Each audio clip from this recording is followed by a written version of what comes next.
Wow, I haven't streamed since like October? I knew that, but my brain was not saying I knew that. Anyway, hello. Wow. I hope I don't drop a ton of frames today. Hope that problem from 3 weeks ago isn't still a problem. Ugh. Yo, it's the person! Yo, it's the chatter! Who I assume is also a person, but maybe you're a cat, I don't know. How are you, hologram? How are things going? I've been gone for like 3 weeks. It's been chaos. Oh, life has been lifing. Ugh. The US has been doing what the US do. I've been doing what I do. I've been tired. Just straight up, I've been tired. But that's okay. Let me know if the volume's good. I'm just going through my speakers, and I hope it doesn't, like, pick up twice on the mic, but we'll see.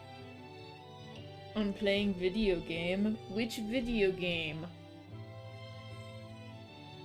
Video games are fun. Talking to 3 people at once! You have more talent than I do. I would be overwhelmed already.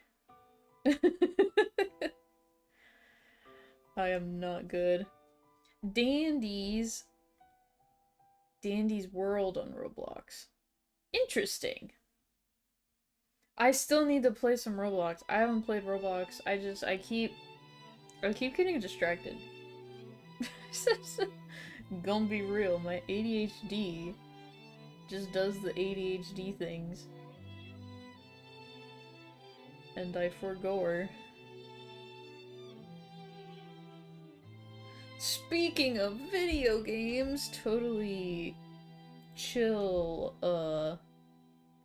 segue. We're gonna be playing that one KFC dating game. It's like Dead by Daylight. Oh, I've never liked Dead by Daylight. I don't like multiplayer games. I think I'm so introverted that I don't like multiplayer games. So Dead by Daylight has never been of interest to me. But that's a me problem. Like, I'll watch other people play, but I won't play. With bots instead of multiplayer. Oh! Well, then you have caught my interest. Oh, these buttons are loud. Hang on, I'll turn the volume down. Because that's very loud buttons. They're still loud. Co-op. Co-op makes me feel better.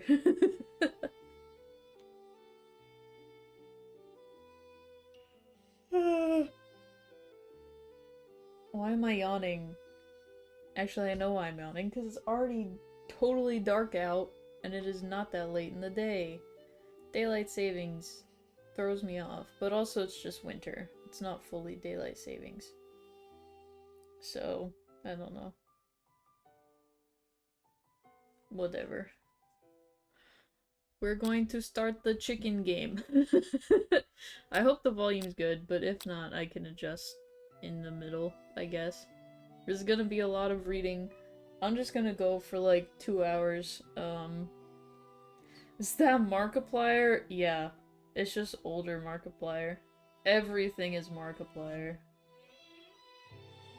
And anyone who says otherwise is lying to you. Everything is Markiplier. But yeah, I'm gonna go for 2 hours because I have to do dishes and adult and stuff before bed, so. Also, oh my gosh, this is unrelated, but I went to the dermatologist for the first time in a while because I've had to have a mole removed before, so I was finally just like, I need to start going to the dermatologist again. The copay was like $100, And then I have to spend over $100 on all the little creams and crap that I have to get. I have spent over $200.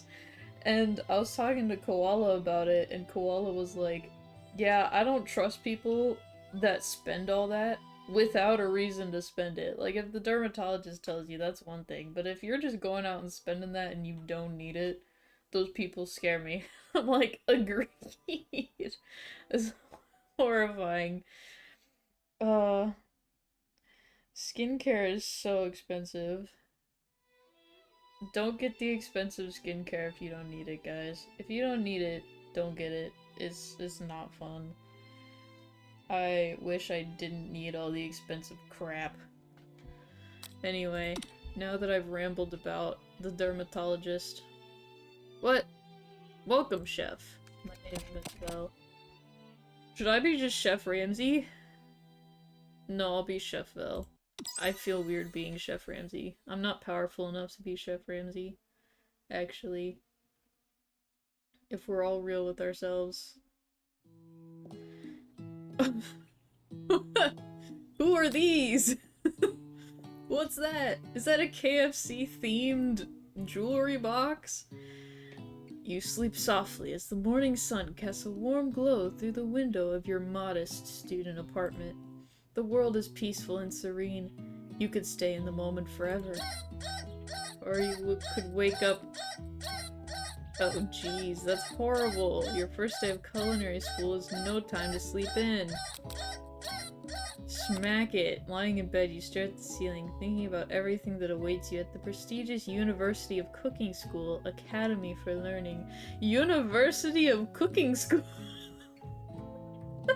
What kind of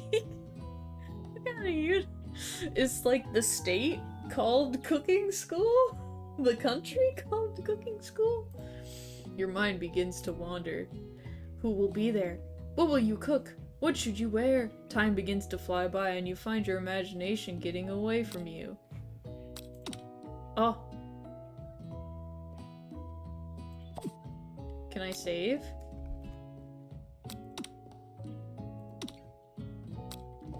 Okay, I guess not. I'll daydream you allow yourself to daydream a bit, thinking about the future. It's here, finally! Your first day of culinary school. So many dishes to prepare, so many students to meet. Your mind is swimming with possibilities when you realize you're running late. You grab a biscuit and burst out the door in a hurry. Delicious. Just what you needed to wake up those taste buds. Yikes, you're in such a hurry, in fact, that you forgot to put on any deodorant before running out the door. You're sweating buckets as you rush to arrive on time. Uh-oh. Oh, jeez. I'm done talking to people now, it's just time to watch you. This is horrifying! People are watching me? Streaming? What? Standing in the quad, you gaze upon the magnificent University of Cooking School, Academy for Learning. Here comes your lifelong best friend forever, Miriam. Miriam, can I use your deodorant? She's the most adorably awkward person you've ever met, and you absolutely love her for it. Good morning, Belle. Are you excited for the first day of the rest of our lives? Actually, because I sure am. Excited. A little nervous. Okay, a lot nervous. It's just that this morning I made breakfast for myself, but, well, when I ate it, I couldn't taste any love in the food. What if I'm no good? What if I fail? Oh my god, she's sobbing. Classic Miriam. Raised by MasterChef parents, she's always held herself to a very high standard. Ever since we were little babies playing together and you rescued me from that quicksand box, it's been clear to me that you're the most loving, caring person I know. You're going to do great. But with University of Cooking School Academy for Learning's famous 3-day-only semesters, I'm afraid of being left behind and never catching up. Sweet girl, Miriam has always had a flair for the dramatic. This summer, she got so nervous about her first kiss that she chipped a tooth practicing on a mannequin. What the fuck? Should you pep talk her or change the subject to give her some relief? No, pep talk. She's hung up on it. Remember last month when we saw that fortune teller and had our tarot cards read? The lady with the mask who gave me nightmares? I've been trying to forget. I know she looked spooky, but she was so sweet, and she told you that you were destined for great things. Remember that card with the fancy-looking tower? And the other card featuring the handsome fellow in the red suit? I've been waiting for so long to meet a handsome fellow I could call my own. And I'm sure you will soon. In no time we'll be graduating, and you'll be delighting the world with your heartfelt cooking in no time at all. As you talk Miriam up, you can feel her nerves begin to ease. You know what? Maybe everything will be okay after all, and if not, at least I have these killer bangs. Can you believe I cut them myself? You can yeah, you can definitely believe it. I cannot believe it. Before you can get another word out, you're rudely interrupted when someone smacks your books and custom-engraved measuring spoons. My custom-engraved measuring spoons out of your hands and onto the ground. Okay, I'm done playing the game too. I have a bunch of Roblox games to recommend. They're all great. If you send them in the Discord suggestions in the server, I will remember to look at them. I don't remember them from chat because I'm a horrible person and I just forget chat. I forget what people say. Hey! It's Ashley! Your arch rival. She's totally evil, but you can't help but be filled with jealousy. She can get anything she wants and she knows it. Hello, Ashley? Ashley? Ashley? Oh, I didn't see you there, chicken shins. We'll cover up a little more. Yeah, she needs she's got a little bit of a boob window, and I don't know if that's safe in the kitchen. You leave Vel's shins alone! They are perfectly normal shins! You can't stand Ashley. Even her name is annoying. You know for a fact that it's actually Ashley, but she had to add extra letters to make herself feel better than everyone. If anyone here knows what perfect shins look like, it's us. We're not going to let you or your really weird insults get to us. Across the quad, you see Ashley's best friend, Van the Man, has stopped to look at his own reflection in the mirror. What the fuck is happening? His pants are so tight you can see him casually working out his glutes while he styles his hair. No lie, they're rockin' glutes. Van?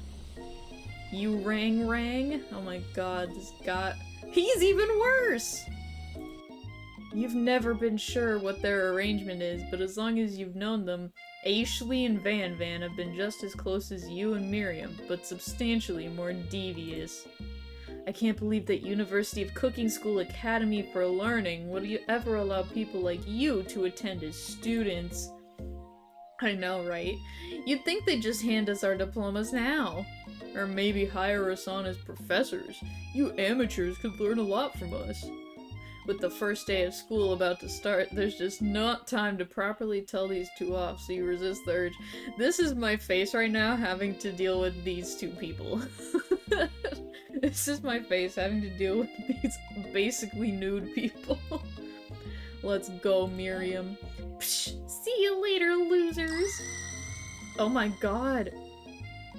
As you approach the door, you see a goofy-looking kid pushing hard against the window directly next to it. What? Oopsie! I think it's broken! You reach forward and easily pull the door open. That should do the trick. I love you! I think you mean thank you? My name is Pop. I was named after my Pop. He's old. His hair is crazy. It reminds me of Mondo from Danganronpa. Could someone like this also be a student at the school? He must be one heck of a chef. Also, his name tag clearly says Bob, but I guess he's reading it upside down. Hi, Pop. I'm Vel. So, are you going to make me hold this door all day? Nope. And with that, the young man walks into the building ahead of you. Is it just me, or is he kinda cute? I think it's just you. Bitch has weird taste. You'll shrug your shoulders before following him into the building. You stand at the edge of the room, unsure where to sit. Other students wander in and keep themselves busy chit-chatting. A scruffy-looking pooch takes his place at a podium at the front of class. Adorable! Now, quiet down, everyone! Who is this unreasonably cute pup, and why is he in our culinary class? Why can he speak, also? You must be Sprinkles, head instructor and CEO of UCS Al. Please, call me Professor Dog. I may be cute and little and fluffy, but I still demand respect. What? A cute dog is our professor? This is the best school ever! I guess only a dog's nose is capable of picking up all the nuances of fine dining. KFC is fine dining. Out of nowhere, wind begins to rush around you as a swirl of cherry blossom petals fill the air inside the classroom. Oh no, it's the Colonel. I'm chilly! Someone close the window! And then he walks in. It's... Hello, everybody! My name is Markiplier. What a respectful doggy. I know, right? You're immediately swept up in the aura of this new student and his remarkable goatee. Who knew anyone could be so handsome? Time stands still. It's him! If it isn't my favorite student, Harland. Colonel Sanders interrupts Sprinkles. Sorry, Professor Dog, before he can finish his sentence. That's rude. Please, call me Colonel. Colonel Sanders. No, Colonel Sanders. A hushed murmur rolls through the classroom as Colonel Sanders walks down the aisle of desks. Suddenly, the room is sweltering. Sweat begins to bead across your brow. You feel like everyone is looking at you, and you're not entirely wrong. Why are they looking at me? There's many other people to look at in this room. And this over here must be Sweaty Sweats a lot. Maybe we should open that window back up before Faucet Pits melts into a puddle and evaporates entirely. Guys, I forgot deodorant one time. Come on. Hold on just a second. Nobody talks to my friend like that. You two both know my name. We were in the same kindergarten class. And what is with all your really weird insults? Besides, when Phil sweats, it's not gross. It's beautiful. Look at that shimmer. Am I a vampire? You turn to find Colonel Standers. Colonel Sanders standing right in front of you. Colonel Sanders, beautiful angel that he is, stands before you, smiling gently, his hand outstretched. Can he offer me deodorant? Boy howdy, this classroom gets hotter than a Kentucky fryer. Please, use my handkerchief. You freeze up. Colonel Sanders is talking to you. Oh my god, Markiplier, back up. Wait, Colonel Sanders is talking to you about how sweaty you look? You're completely mortified. This can't be your first interaction. What if he never forgets this moment? I think he's having a perfectly okay time with this interaction. How will you respond? Take the handkerchief. Don't be an asshole. You stretch out your hand and Colonel Sanders places a fine silk handkerchief in it. So beautiful, you hesitate to press it to your face, but when you do, the feeling is transcendent. It has his natural scent on it. Ew. The smell is the most delicious chicken you've ever smelled. Even worse! Why does he smell like chicken? Professor Dog steps in to settle the class down and set some ground rules. Welcome to University of Cooking School, Academy for Learning, the greatest culinary academy in the world. The birthplace of culinary legends past, present, and future. Many challenges await you. There will be tears. There will be blood. Oh, there might even be really adorable tiny food. When all is said and done, there will be a battle! You will lift your sporks and compete in the broom cooking arena! Just then, another student enters the classroom and interrupts the professor's rousing speech. Hi, guys. Sorry I'm late. I hope everyone had a good summer. I really miss... Quiet! Late to class is bad enough, but interrupting my monologue? You're on the fast track out of here, young man. Are you sure you're even in the right place? Don't you recognize me? This is my third year in this school with you as my teacher. Everyone stares at him blankly. Does no one remember me? You're expelled if you utter one more word before I finish. Let that be a lesson to you students that tardiness is unacceptable. Even Clank made it here on time, rolling halfway across town on his tiny wheels. He turned to see the student Sprinkles is referencing, who appears to be some sort of industrial kitchen appliance. I love him. What a guy. The class burst into laughter. Why are you laughing at him? Don't laugh at him! Oh, Clank, you rascal. Sprinkles walks in the classroom. Oh, did he say a joke? I must have missed it. Sprinkles walks in the classroom as everyone stands in silent obedience. When he gets to you, he lifts his nose into the air and takes a deep sniff. Your diet is lacking.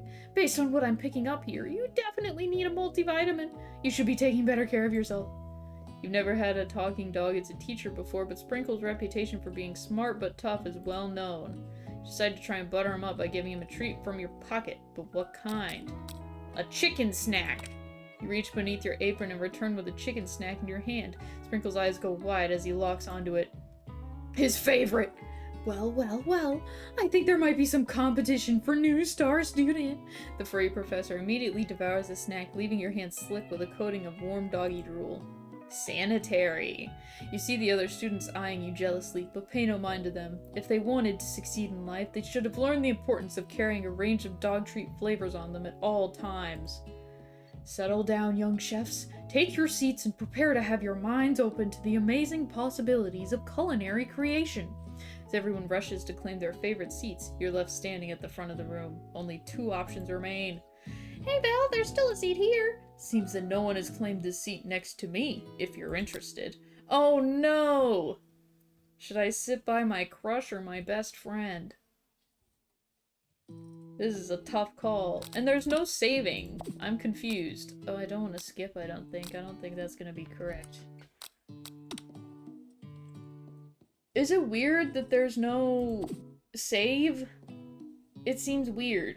Is it just gonna remember?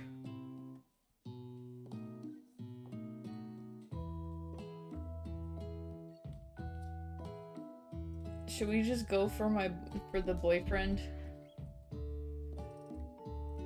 Not that I don't love my best friend, but also she's not really my type. Best friend.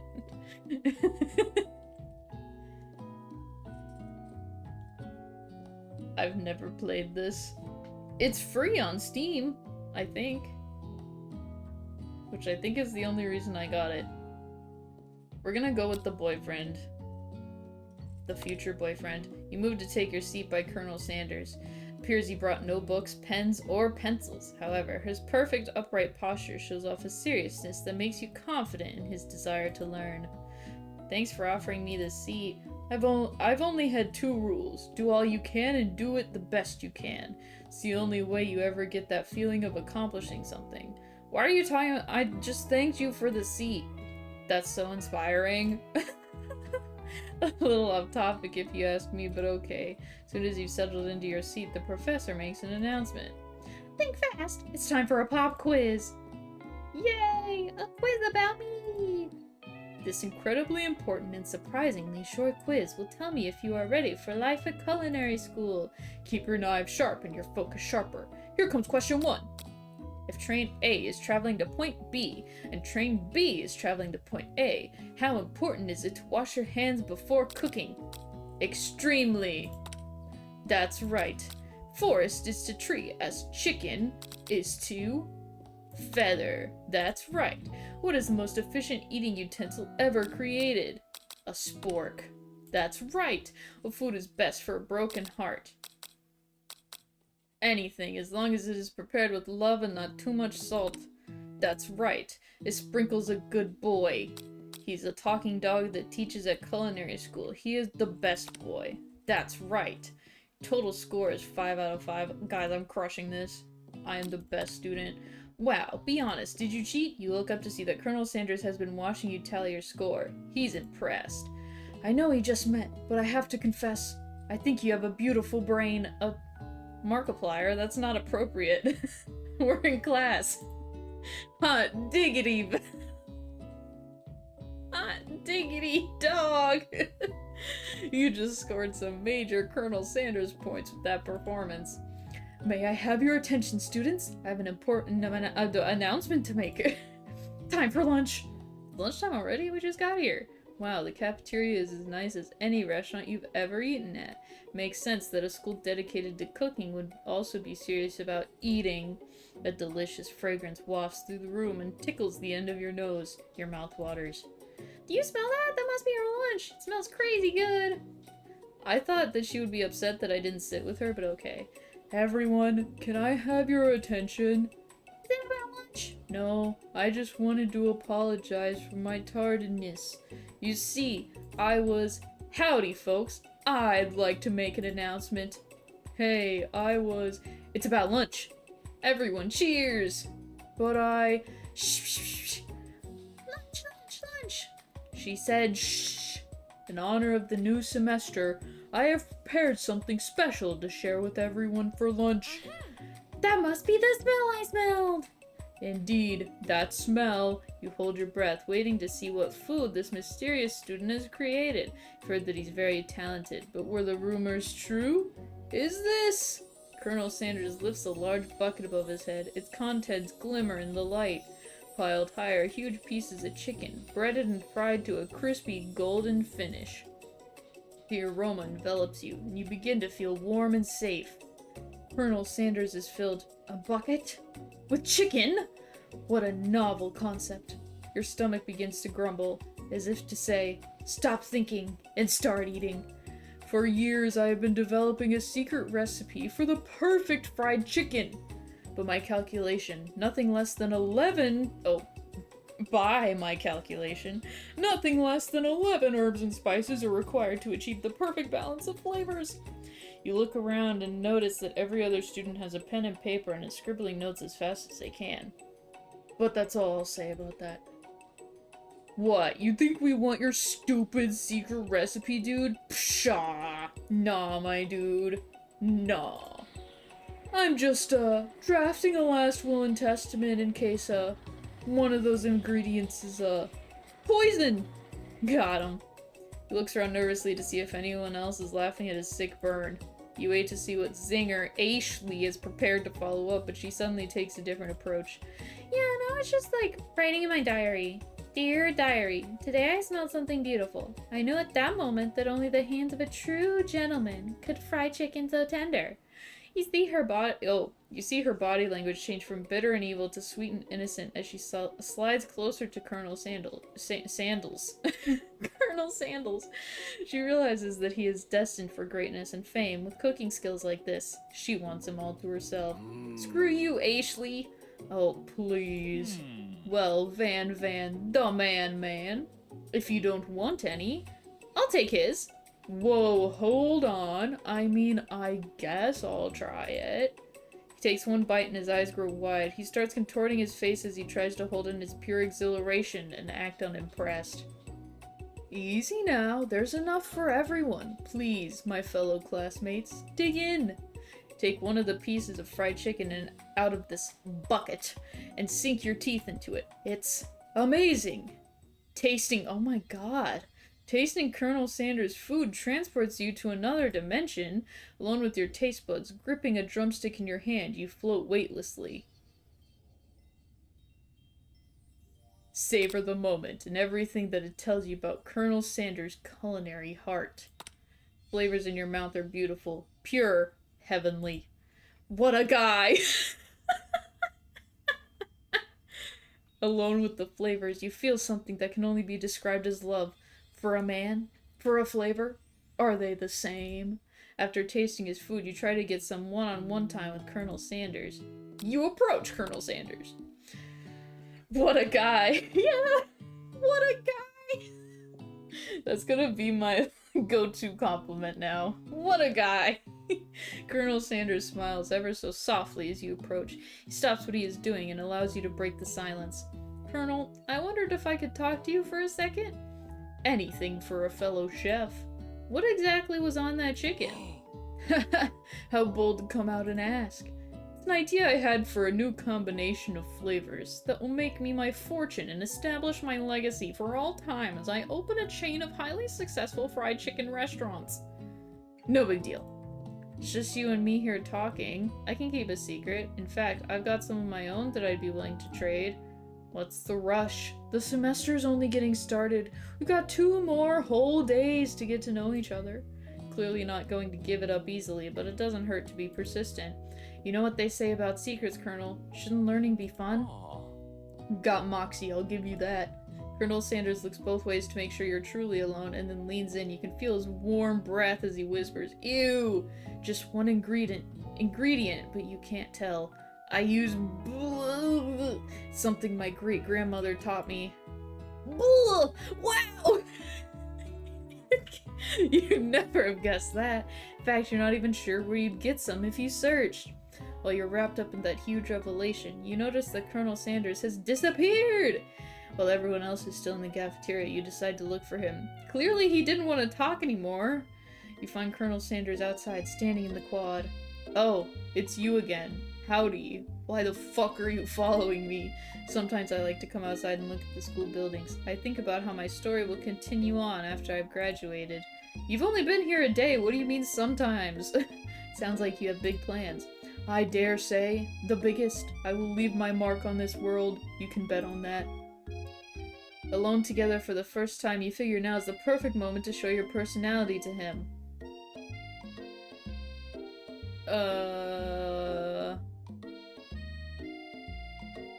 Wow him with a big idea. "You know about that. I was thinking about your secret recipe." "I don't doubt it. It has a way of leaving an impression on all who taste it." You decide to show him that you also know a thing or two about blowing minds with new flavors. I actually had some thoughts on how you could improve it. "Improve it? You want to change my secret recipe? And you think you can do better? Have you ever heard of habanero peppers?" "Heard of them? I tend an entire garden of chili pepper varieties. Habanero, poblano, cayenne. But that's not the point. You can't just toss new ingredients into my secret recipe and expect to improve it. Recipe is about balance. It involves careful consideration and refinement. I didn't mean to let this be the last time you improvise on my recipes. I'm headed back to class for the next lesson." That certainly didn't go as planned. "I'm sorry, Mr. Sandals. You had better head back inside." But you wait a moment so that Colonel Sanders doesn't think you're desperately chasing after him. Even though we chased after him into the open step into the massive cooking arena where the afternoon lesson will take place. Each student gets an oven and all the tools and ingredients they could need. Well, it looks like we only have 6 students, which I don't think is true, unless Clank doesn't need a station. Look at this place. It's magnificent. Finally, we get to show our stuff. Wait a second. Oh no, we have to show our stuff. What if I totally blow it? You're not going to blow anything, except maybe kisses to the crowd of fans you're going to earn with your signature adorable tiny food creations. Welcome, students, to the cooking arena. For today's lesson, we'll be cooking with partners. Hurry up and pair off. Naturally, Miriam looks over at you, but unable to control yourself, you pounce on Colonel Sanders. "Hey, Colonel, would you like to tackle this lesson as a team? A team of 2, that is. Me and you." That wasn't clear. "Want to be my partner?" "Sure, Val. Or I'll prepare our station." Without you as a partner, Miriam is left standing all alone. 2 different students quickly take notice. "Hello, new partner." Beep boop. "Oh my, 2 potential partners. I'm so sorry, gentlemen, but I don't know who to choose." Looks like you have to pick for her. Friend duties can be a little awkward, but that's the price you pay for not being alone forever. Who do you want to ask to be Miriam's partner? She said Pop was cute. We'll give her Pop. Sorry, Clank, but I think Miriam will be partnering with Pop today. Pop gives a big smile as he steps up to the same station as Miriam. "I'm a chef!" He holds up a banana and, without peeling it, proudly eats the entire thing. It's disconcerting, but Miriam is too kind to act grossed out. "I love your enthusiasm, Pop." She looks at you like, "Really? This kid?" But it's too late to change your choice now. Now it's time to focus on your own cooking classwork. "Alright, you 2. For today's lesson, we're going to keep it simple. Pick a basic dish and divide up the steps. No chef is an island. It takes 2 flints to make a fire. You get the idea." Which dish do you suggest to your partner, Colonel Sanders? Steak tartare. Your grandmother's mashed potatoes and gravy. I've always been something of a down-home chef. I was thinking we could make something warm, inviting, comforting. Maybe mashed potatoes. And gravy?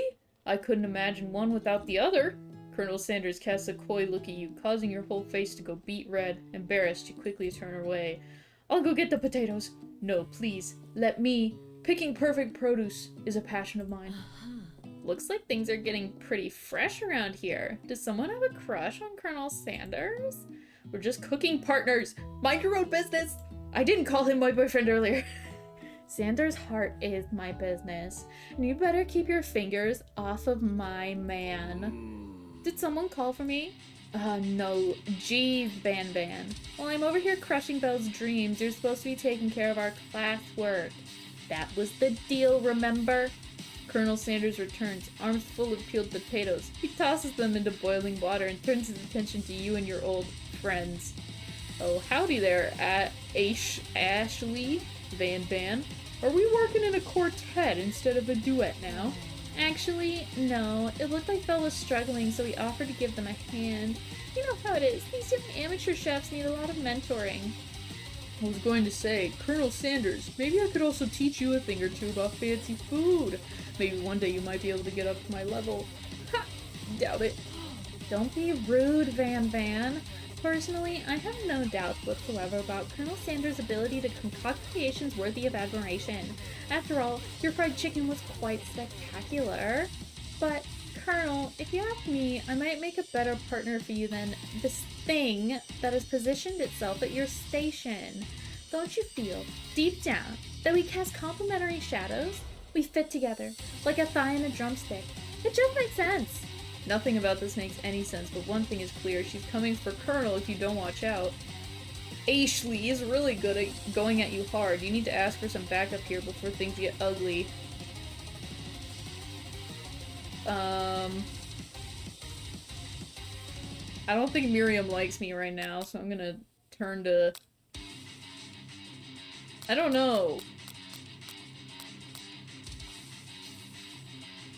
Colonel, I'm here to learn and to express myself via my cuisine, not bicker with prima donnas.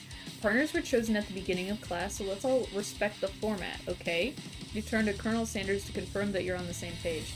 I chose Colonel Sanders, and Colonel Sanders chose me! Isn't that right? A businessman respects all fair agreements, from contracts to handshakes.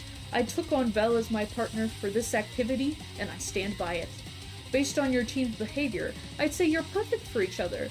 Neither of you has Belle's natural talent, or their loyalty. Being defended by Colonel Sanders leaves you feeling proud and full of potential. You look for Sprinkles in hopes that he might step in, but he's nowhere to be found. Darn those cute corgis and their short but sturdy stature. You look down at your station and realize that in the tension of the moment, your hands have been cooking on autopilot.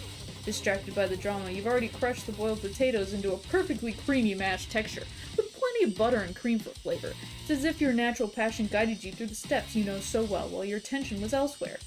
I know just what to do. Colonel Sanders extends his hand. He's holding a beautiful white porcelain gravy boat out of which pours a smooth brown gravy, smothering your nearly finished potato dish. Gravy flows down the mound of mashed potatoes. The results look spectacular. Granny would be very proud. Colonel Sandals holds a spork out to you. You reach out and grab hold of it, but he doesn't immediately let go. The two of you stand holding the same spork, and for that small moment, all of the madness and pressure in this crazy world stops. Your eyes lock. The moment is electric. Time stands still. If you love something, set it free. Together, you dig the utensil into the mashed potatoes and lift a heaping sporkful up. When you see Ashley with a sinister look, you know she's plotting against you to be with Colonel Sanders. And then, filled with rage and without thinking, you fling the sporkful of mashed potatoes right into Ashley's stupid, beautiful face. Van Van, do something, do something! Scooping up a fingerful, Van Van tastes the dripping mashed potatoes and gravy and realizes that it's delicious! Horrified by this revelation, he slinks away. Will he ever be able to cook something with so much love and integrity? Hold on right there, Val. We do not waste food in the broom cooking arena. Colonel Sanders, I expect better from you. You throw one more spoonful, you'd both better be prepared to eat from wherever it lands. Can I have potatoes, face? Van Van rushes back over, a covered dish in his hand. Mashed potatoes with gravy? Pathetic! In just a few minutes, I've prepared a full meal. Gaze upon my specialty, braised tentacle of octopus and my silky saltwater sauce, plated on a battle axe blade forged by my supreme chef ancestors. What the fuck? Colonel Sandals. Yes. You've ignored me for too long. That ends now. It is I who will have first bite, and you will all look on with envy. The interrupting student rushes at Van Van and swipes a bite of his signature dish right off the plate. Something about this dish doesn't strike my nose quite right. I think the octopus was rushed. It may have turned in the process. The result could be toxic. Too late, it has been eaten. I think I left something in the oven. I don't feel so good. It killed it! Holy shit! Everyone step back! Don't take another bite! When you look back at the plate, the rest of it is gone. You notice the tip of the tentacle being slurped up in Pop's mouth. Pop winces in pain for just a moment, then is almost immediately back to his oblivious self. Oopsie! Tastes like poison! The entire class has gathered to watch Pop's final moments. Shock has frozen the whole crowd. They are as motionless as statues. The class bell rings, disrupting the moment and snapping everyone back to reality. It would appear that Pop's enthusiasm for trying new things, despite obvious danger, has inoculated him against poisons of all kinds. What the fuck? Hi, Anne! One of my classmates killed my other classmate, and then my other classmate ate the poisoned food, which wasn't poisoned on purpose, but it was poisoned because he didn't make it right. Except, the other one didn't die, and our professor is a corgi. I'm not sure the professors here make enough money. They never do. Ghost of student. Hello? I just turned into a ghost over here. Seeing that you're shaken up by that really annoying student and all his nonsense, Colonel Sanders approaches you. I'm sorry you had to go through that. Please, let me walk you home. What? Like, for real? Oh, come on. You follow Colonel Sanders out of the room. At night, the school building has taken on another vibe entirely. It's dark, and more than a little spooky. Well, there's a ghost in there now, so... Oh, thank you so much for filling me in. I understand everything now. Yeah, exactly. And this is Markiplier, or Colonel Sanders, or Colonel Sandals, or Colonel Sanders. This is so relatable, I know, right? I remember when my classmate turned into a ghost at University of Cooking School Academy of Learning. Colonel Sanders stands in the quad's neon glow and speaks softly. Those mashed potatoes you made in class today.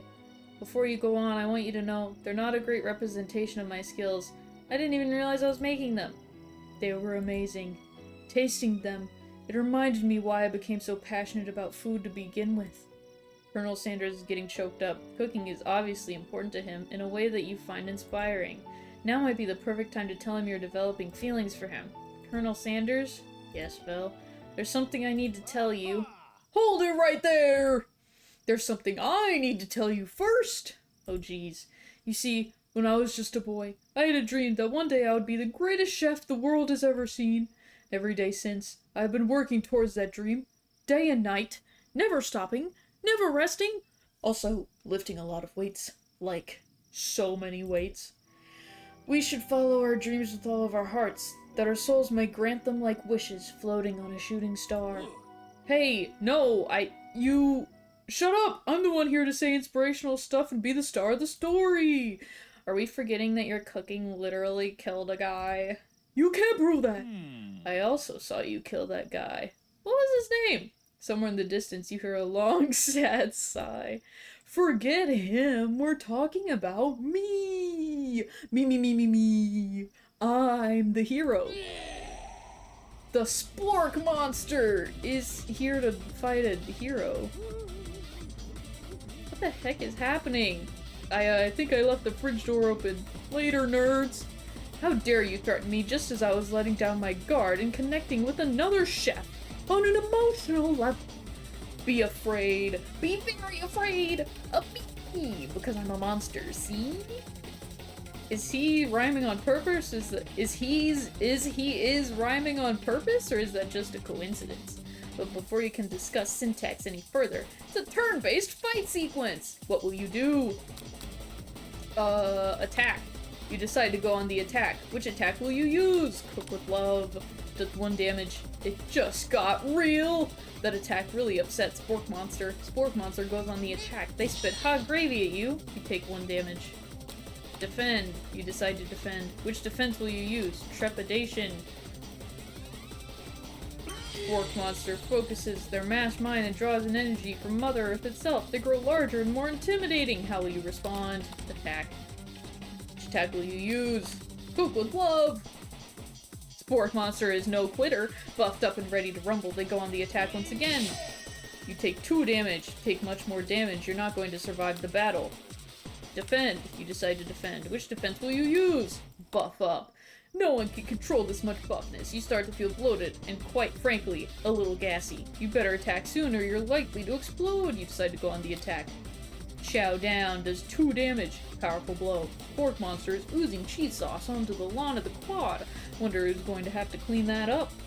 I feel like an ESPN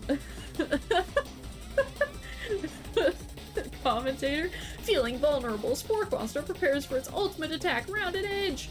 Vile villain! Your reign of terror stops here! Colonel Sanders summons the energy of 1,000 chickens! Pot Pie Power Pinch! Pot Pie Power Pinch does 10 damage. Spork Monster is defeated!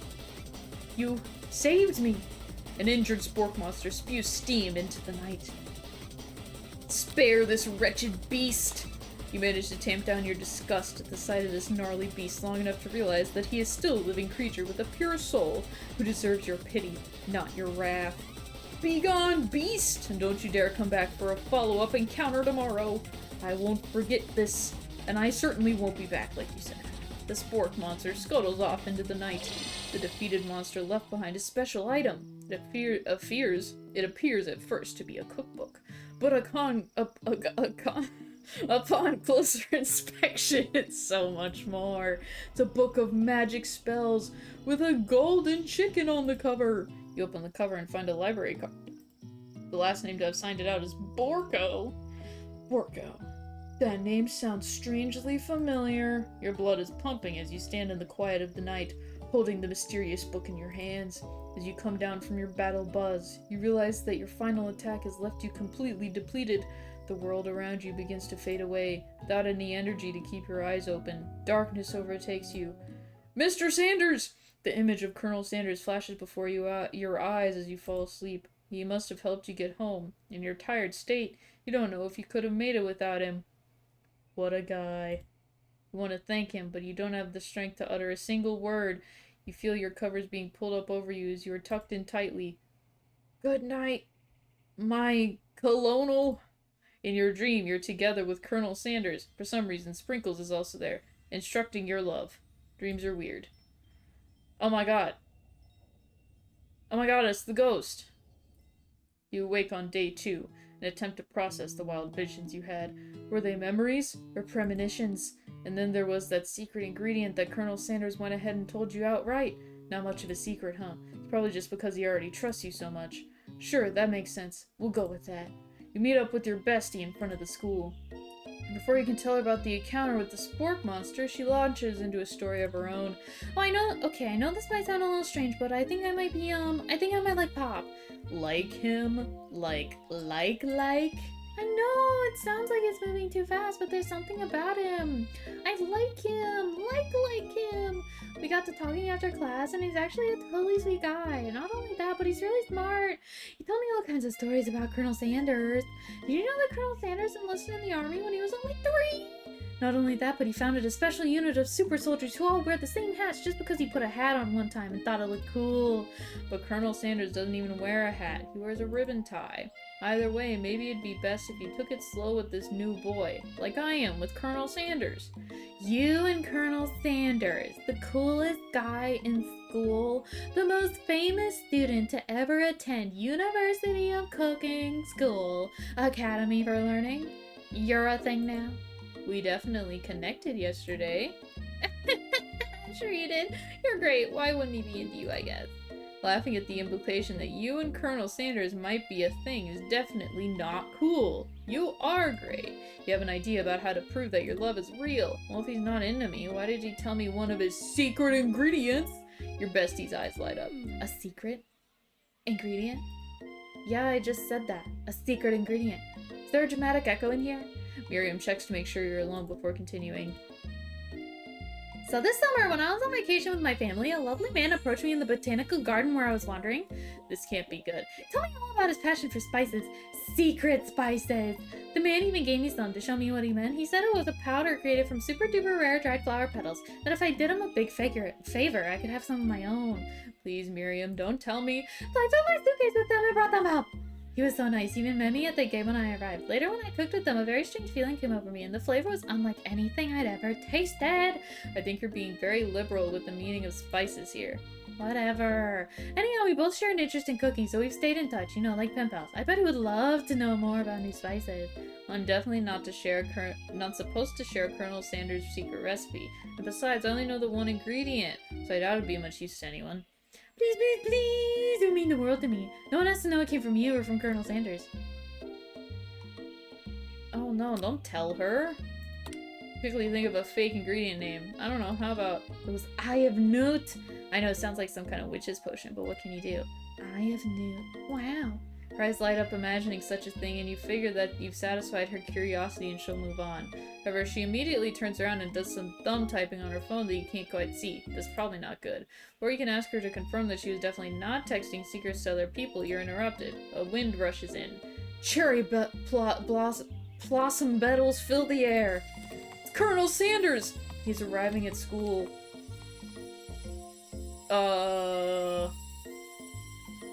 Admire him. Colonel Sanders' horse is truly a thing of beauty.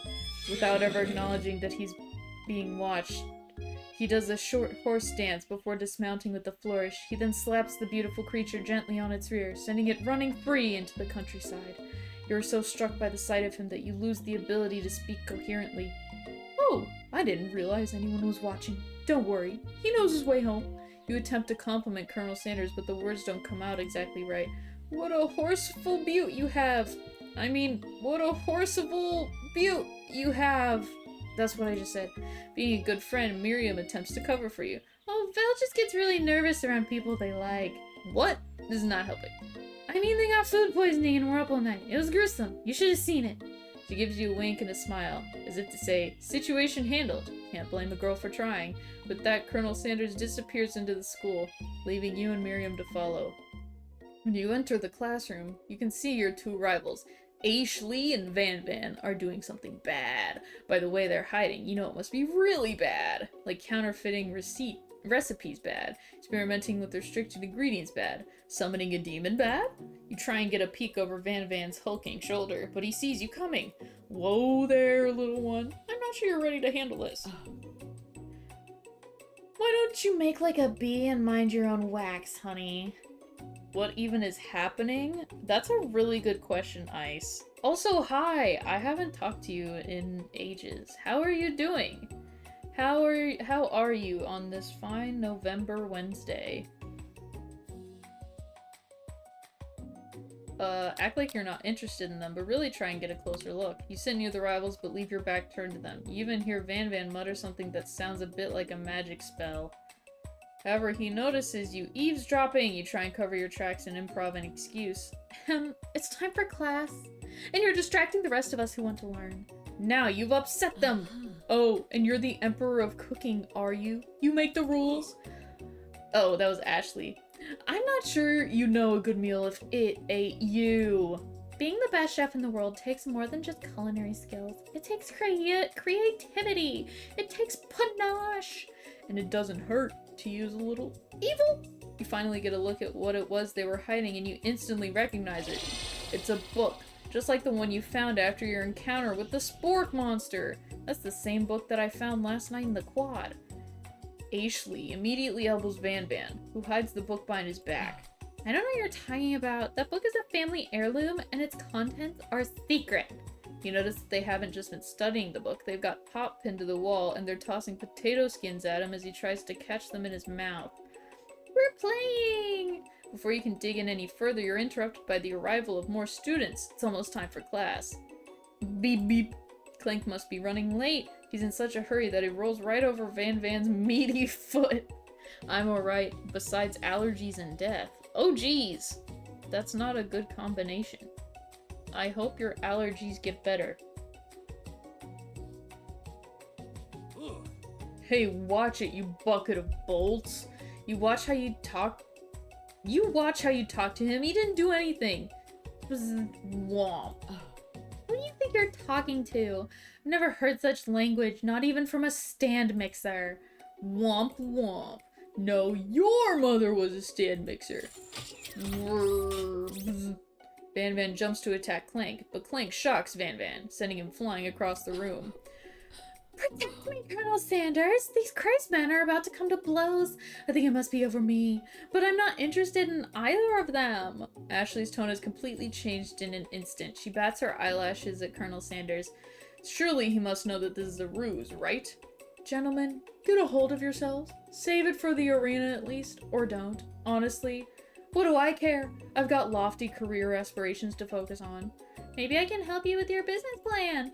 Just then, Sprinkles arrives to signal the true start of the class day. He's panting, which doesn't seem that abnormal. He's a professor, but he's also a dog. Students, please take your seats. I apologize for my late arrival. I spent the morning chasing a car all around town, and my tiny legs are very, very tired. But I'm here now, and I hope you're ready to learn. Rub his furry dog belly. He loves it. After he catches his breath, Sprinkles regains control of the classroom. Without further ado, we'll review the global history of my favorite fowl, the chicken. You want to pay attention to the lesson, truly you do. Which is why in 1776, at the signing of the Declaration of Independence, it was a chicken who first signed their name. But you can't help but daydream about Colonel Sanders, and you miss most of the important parts. When you come to, Sprinkles is holding a tray of food in front of you. Well, Vel, naturally this appears to you to be a sample platter. Which item do you want to sample? A shimmering pepper. Brightly colored pepper stands out from the other items. It sparkles in a most eye-catching way, so naturally you reach out, grab it, and eat it right away. However, your body is not prepared for the heat. The pepper has triggered an intense spice hallucination. It feels like forever as you trip through the universe. My friend, ooh. This guy again? I'm here to give you an important message, ooh. You must avenge my death and fulfill your destiny. All you must do is... I was saying, to fulfill your destiny, all you must do is... Sorry, I think I've still got some spice stuck in my throat. It's fine, I'll work through... to fulfill... the prophecy! You must! You feel yourself begin to regain consciousness. Oh, man. You come to and find everyone is staring at you. That pepper was the last of its kind on Earth, and now it's gone forever. You think to yourself, geez, I should pay better attention. We all make mistakes. I'm sure he'll forgive you. Someday? Come on, it's time for lunch! What the fuck is happening? Before anyone can relax, the cafeteria lights dim, and your rivals enter to make a dramatic announcement. Today's lunch will be prepared. The competitive cook-off. The level of theatrics with these two is off the charts.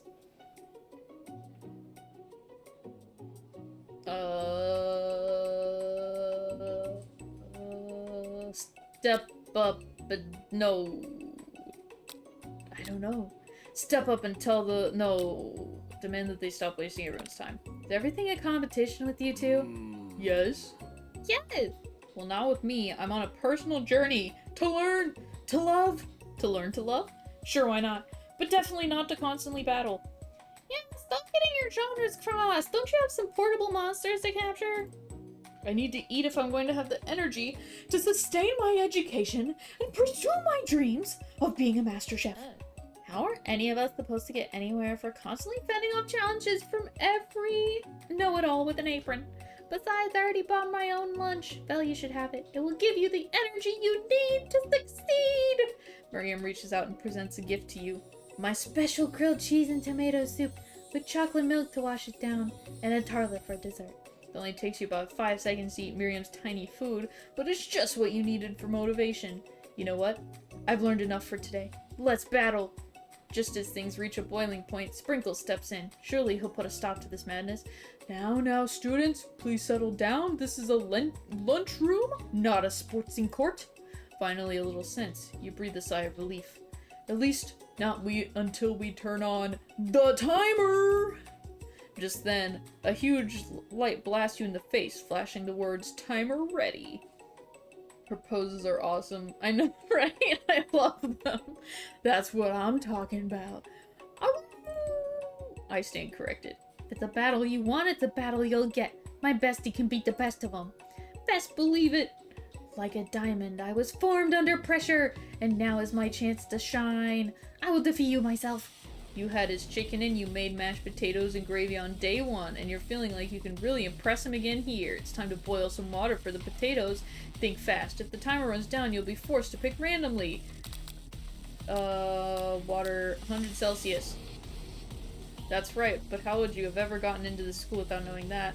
Winner gets to rub my furry belly. Let that enticing offer motivate you. You're going to need to season this chicken before you cook it. You don't know Colonel Sanders' recipe exactly, but you have an idea.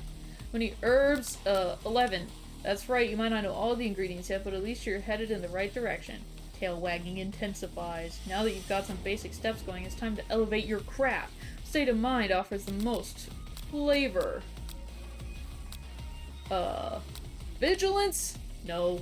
I'm begging you to get it together. Get it? I'm a dog. It's never the wrong time for some dog jokes. Next question. Classmates are rooting for you, but Ashley is simply stronger and faster than you. You'd better pick up the pace if you want to survive. When you were a child, your father told you to never forget where you came from. Every day you meditate on his advice and draw energy from that place. Now would be a great time to harness that energy. That's right, and you're not going to miss it. You try to shut out the noise of the arena and focus on your cooking. What is the sound of success? Sizzling. Oh, don't make me get the spray bottle. Oh. You know, it's Colonel Sanders out of the corner of your eye. I believe in you, Vel! He's actually cheering you on, which would be awesome, except knowing he's watching you makes you totally forget what you were doing. Now all you can think about is Colonel Sanders. How many spoonfuls of gravy does it... Oh. They all said Colonel Sanders' face. You are stranded on desert islands with only one dessert cookbook. Which do you take? What a hunk! I know, right? You know what? Shouldn't you be focused on the challenge? You're falling behind! Sorry. Wedding vows. What does that have to do with crafting spectacular fried chicken and delicate baked biscuit? You're really struggling to keep up. At the next station over, Ashley has already begun plating elements of her dish. It's colorful and complex. To make up time, you toss your biscuit dough into a stand mixer. As you do, the crowd gasps. Yikes. I know you love nothing more than seeing a fellow appliance utilized in a kitchen battle. Sometimes that means sacrificing the personal touch. You might not have any hands, but Vel does, and a good chef needs to be touching the dough to know when it's properly mixed. There's an easy way and a hard way. You don't get far by going the easy way. You hear everyone talking, you realize how serious your error was. You immediately shove your hand into the mixer to rescue your dough before it's overmixed. Not fast enough and your hand gets stuck. It's immediately crushed by the quickly spinning beaters. There's no way you'll be able to use that hand for the rest of the match. Colonel Sanders shakes his head in shame. What you often find is that the easy way can turn out much, much more difficult. Everyone stop what you're doing now? The battle is over? Can't be. I was so close to finishing my dish. Sweetheart, look at your hand. You simply can't go on. Aw, that's too bad. And here I am with a completed dish ready to serve. Surely that makes me the winner by default. No. It wouldn't be fair to compare the two on account of Vel's injury. See, Sprinkles begin to lick his doggy chops as he locks onto the dish. But I suppose you should at least tell us what you prepared? Well, because I'm the sweetest, I skip straight to dessert. Under this white chocolate dome, you'll find a wide array of delights, taking you on a journey of flavor that tastes good and tells a story of excellence. I was going to ask Vel to do the honor, but since you're injured, I'm afraid that pouring this creamer of delicate hot chocolate sauce might be too difficult. Colonel Sanders, if you wouldn't mind lending me your strong, steady hand. Colonel Sanders pours the hot chocolate sauce on top of the dome, causing it to melt away and revealing the ingredients hidden within. Inside you'll find a delicate fried cheese croquette, atop a slice of honeycomb ice cream two ways, tender nougat, and pearls of blueberry gelée. Colonel Sanders seems intrigued, but perhaps not impressed as he dips his finger in the chocolate sauce. Simplicity isn't your strong suit, is it, Ashley? Oh, you! As he places the sauce-covered finger into his lips, Ashley leans over and whispers something into his ear. A dab of sauce sticks to his mustache. Internalize the rage. Your rage burns so intensely within your eyes that they burst into flames. The flames cause your eyebrows to catch fire and turn to ash, and they fall off of your face, which means people will have a hard time understanding your emotions for the rest of the semester. Perhaps forever. Embarrassed and ashamed by your poor performance, not to mention your crispy fried brow, you run for the quad to be alone. What is this game? The beautiful weather feels like an insult. Inside of you a storm rages. It's Colonel Sanders, probably here to tell you that he and Ashley are in love and have decided to get married. He won't even ask you to cater his wedding because you're a terrible chef and an awful person. You try to hide from him, but he approaches you directly. I know you're hurting right now. Not just from the devastating loss, but from that run-in with the mixer and that small fire. We should get that checked out. I'm fine. Can't you just leave me alone? I'm a loser. I'm not fit to fill your fryer. I'll never be a master chef. Failure is a part of life. Not just for you, but for all of us. Do you think I've never failed at anything before? That's exactly what I think. Well then think again! I wasn't always the man you see before you. Enrolled in culinary school. Incredibly handsome. Successful. Motivated. Well, handsome, sure. I was born that way. But I've walked other paths and arrived at dead ends. I was passionate about life, but I failed as an obstetrician. I was passionate about justice, but I failed as a lawyer. I didn't know! People see my delicate ribbon tie and my well-kept beard and assume that I've got it all together. Which is true now, but it hasn't always been. Sounds like this guy could really use a hug. I resolved then that I was going to amount to something. No amount of hours, labor, or money would deter me from giving the best I had to give. As Colonel Sanders changes focus, you can see something ignite inside of him. A burning passion underneath his sculpted chest. One has to remember that every failure can be a stepping stone to something better. My new dream is pure. It's honest. Something that a humble man in a crisp white suit can be proud of. I'll create a new chain of chicken restaurants that will bring joy to the entire world and make up for my past misdeeds. Yay! Just as your moment grows intimate, you're interrupted by a threatening, shadowy presence. Battle scarred from the night before, you prepare for the worst! It's the Spork Monster! Borko? It is I know I said I wouldn't be back, and after the whole fight to the death thing, maybe you don't really want to see me anymore, but I just wanted to say that I was wrong to attack you, and I apologize. I know what it's like having to always look over your shoulder. Monster problems, am I right? Aw, thanks, Borko. I'm glad there are no hard feelings. Getting jumped by a giant creature in the dark of night can really rile a person up. I also want to apologize for the way I switched right into attack mode. I know that you're strong, and cooking school can put a person under a lot of stress. I actually used to go to this school. I wasn't always a spork monster, you see. I don't believe it! You were human once? Well, no. I was a golden retriever, but I was still a student, till one day some mean kids with a magic spellbook cast a dark enchantment on me, and I was forever transformed. A magic spellbook. Precisely! I'd procured a copy for myself, but somewhere along the way I've lost it. If you find such a book, I beg of you, respect it! You're a powerful chef, and shouldn't rely on such dark and evil magic. No, you should be protecting the innocent from those who would cheat them through sorcery and guile. If you need me, don't fear. I will be there. Sounds like there are some bad cooks in the kitchen of life. Well, together I am sure we can defeat them. Come back to my hideaway and we can discuss. A personal invite! Can't imagine what Colonel Sanders' home must be like, but it sounds like you're about to find out. Stepping inside Sanders' home, surrounded by his things, you start to feel a special bond with him. Looks like you live such an exciting life, Colonel Sanders. Every day can be an adventure if you approach it with the right attitude. Long ago I made the decision to never stop searching, never stop working, never stop imagining. Have you been working on any new recipes of your own lately? I'm always excited to talk about food with another ambitious chef.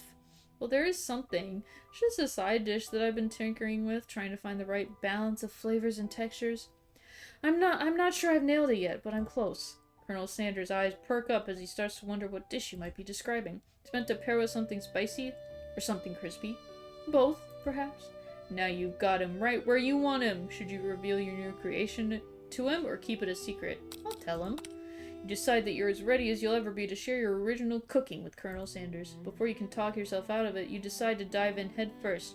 Reach into your lunch bag for a special dish that you've been keeping on ice all day. I present to you my original coleslaw.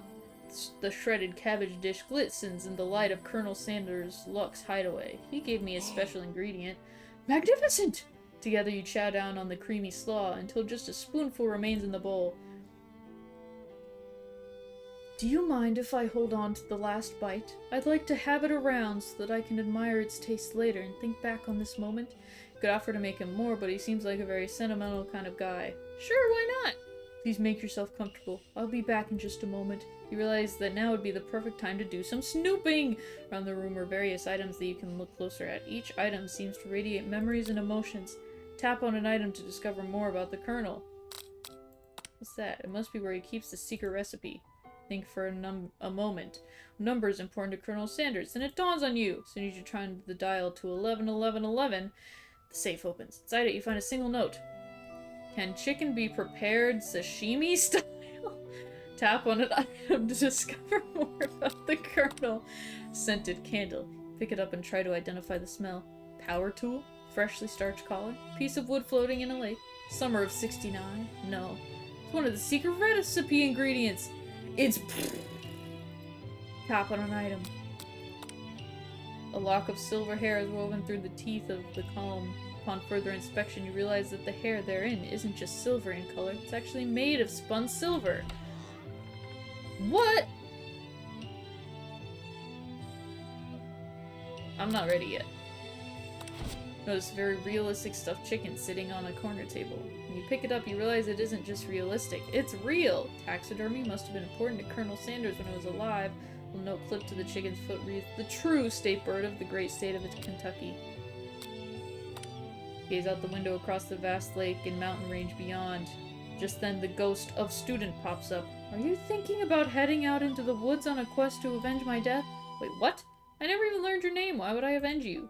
Could just tell you my name right now. Can't you see I'm in the middle of something? You open the window a crack and the ghost of student is swept out with a breeze. Take a closer look at a large urn sitting on a nearby pedestal. There's a plaque on it. It's dusty, but when you wipe it off, you can read the inscriptions. Here lie the ashes of all my past careers and business failures. Poor guy. One of the framed photos shows an old man who looks a bit like Colonel Sanders standing with a friend. They hold fried chicken drumsticks and appear to be cheersing them. No, they're not. You look closely and see that there's a short inscription. My friend Pete. Maybe this is where he discovered one of his secret herbs and spices? An adorable little baby boy crawls around the floor. From the goatee and mustache combo he sports, you figure that this must be Colonel himself. That, or maybe it's the drumstick that he seems to be waving like a rattle. Frames a baby picture of just themselves. Probably the same type of person who would make their own face the logo of the company they founded. You open the door to Colonel Sanders' closet and find a row of his signature white suits hanging within. You take one off its hanger and try it on. The jacket is a bit big for you, but it's soft and comfortable. You give yourself a deep hug, breathing in his scent. They say that home is where the heart is. Is this what they meant? Before you can look any further, you hear Colonel Sanders returning. He has a new dish that he's been working on, and he wants you to taste it. You try to act casual until he asks you why you're wearing his jacket. I don't usually loan those out, but I must say, it does look good on you. Crap, the jacket! Forgot to take it off!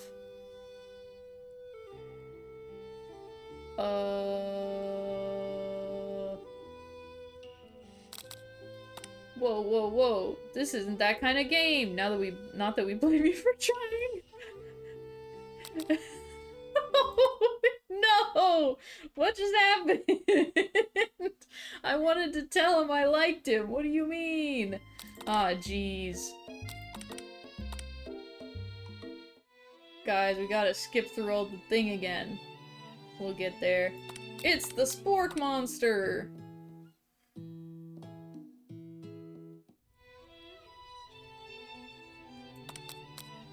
Oh, reveal it. Oh!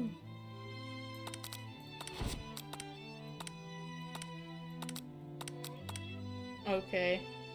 Sorry. I'm sorry that I wanted to, you know, tell him about my crush on him. That's what I thought he meant. I'm sorry. I'm sorry. I'm sorry. You confess.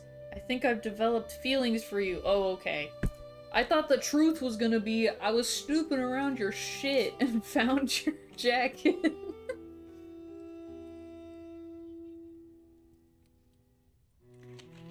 Dang. I might be developing feelings for you too, but I'm concerned. I can't let anything get in the way of my dreams.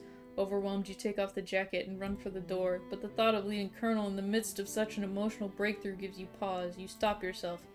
Colonel? Yes, Vel. I honestly think this may be the beginning of something wonderful. I think you're right. We should take things slow. You talk late into the night and drift off into a slumber.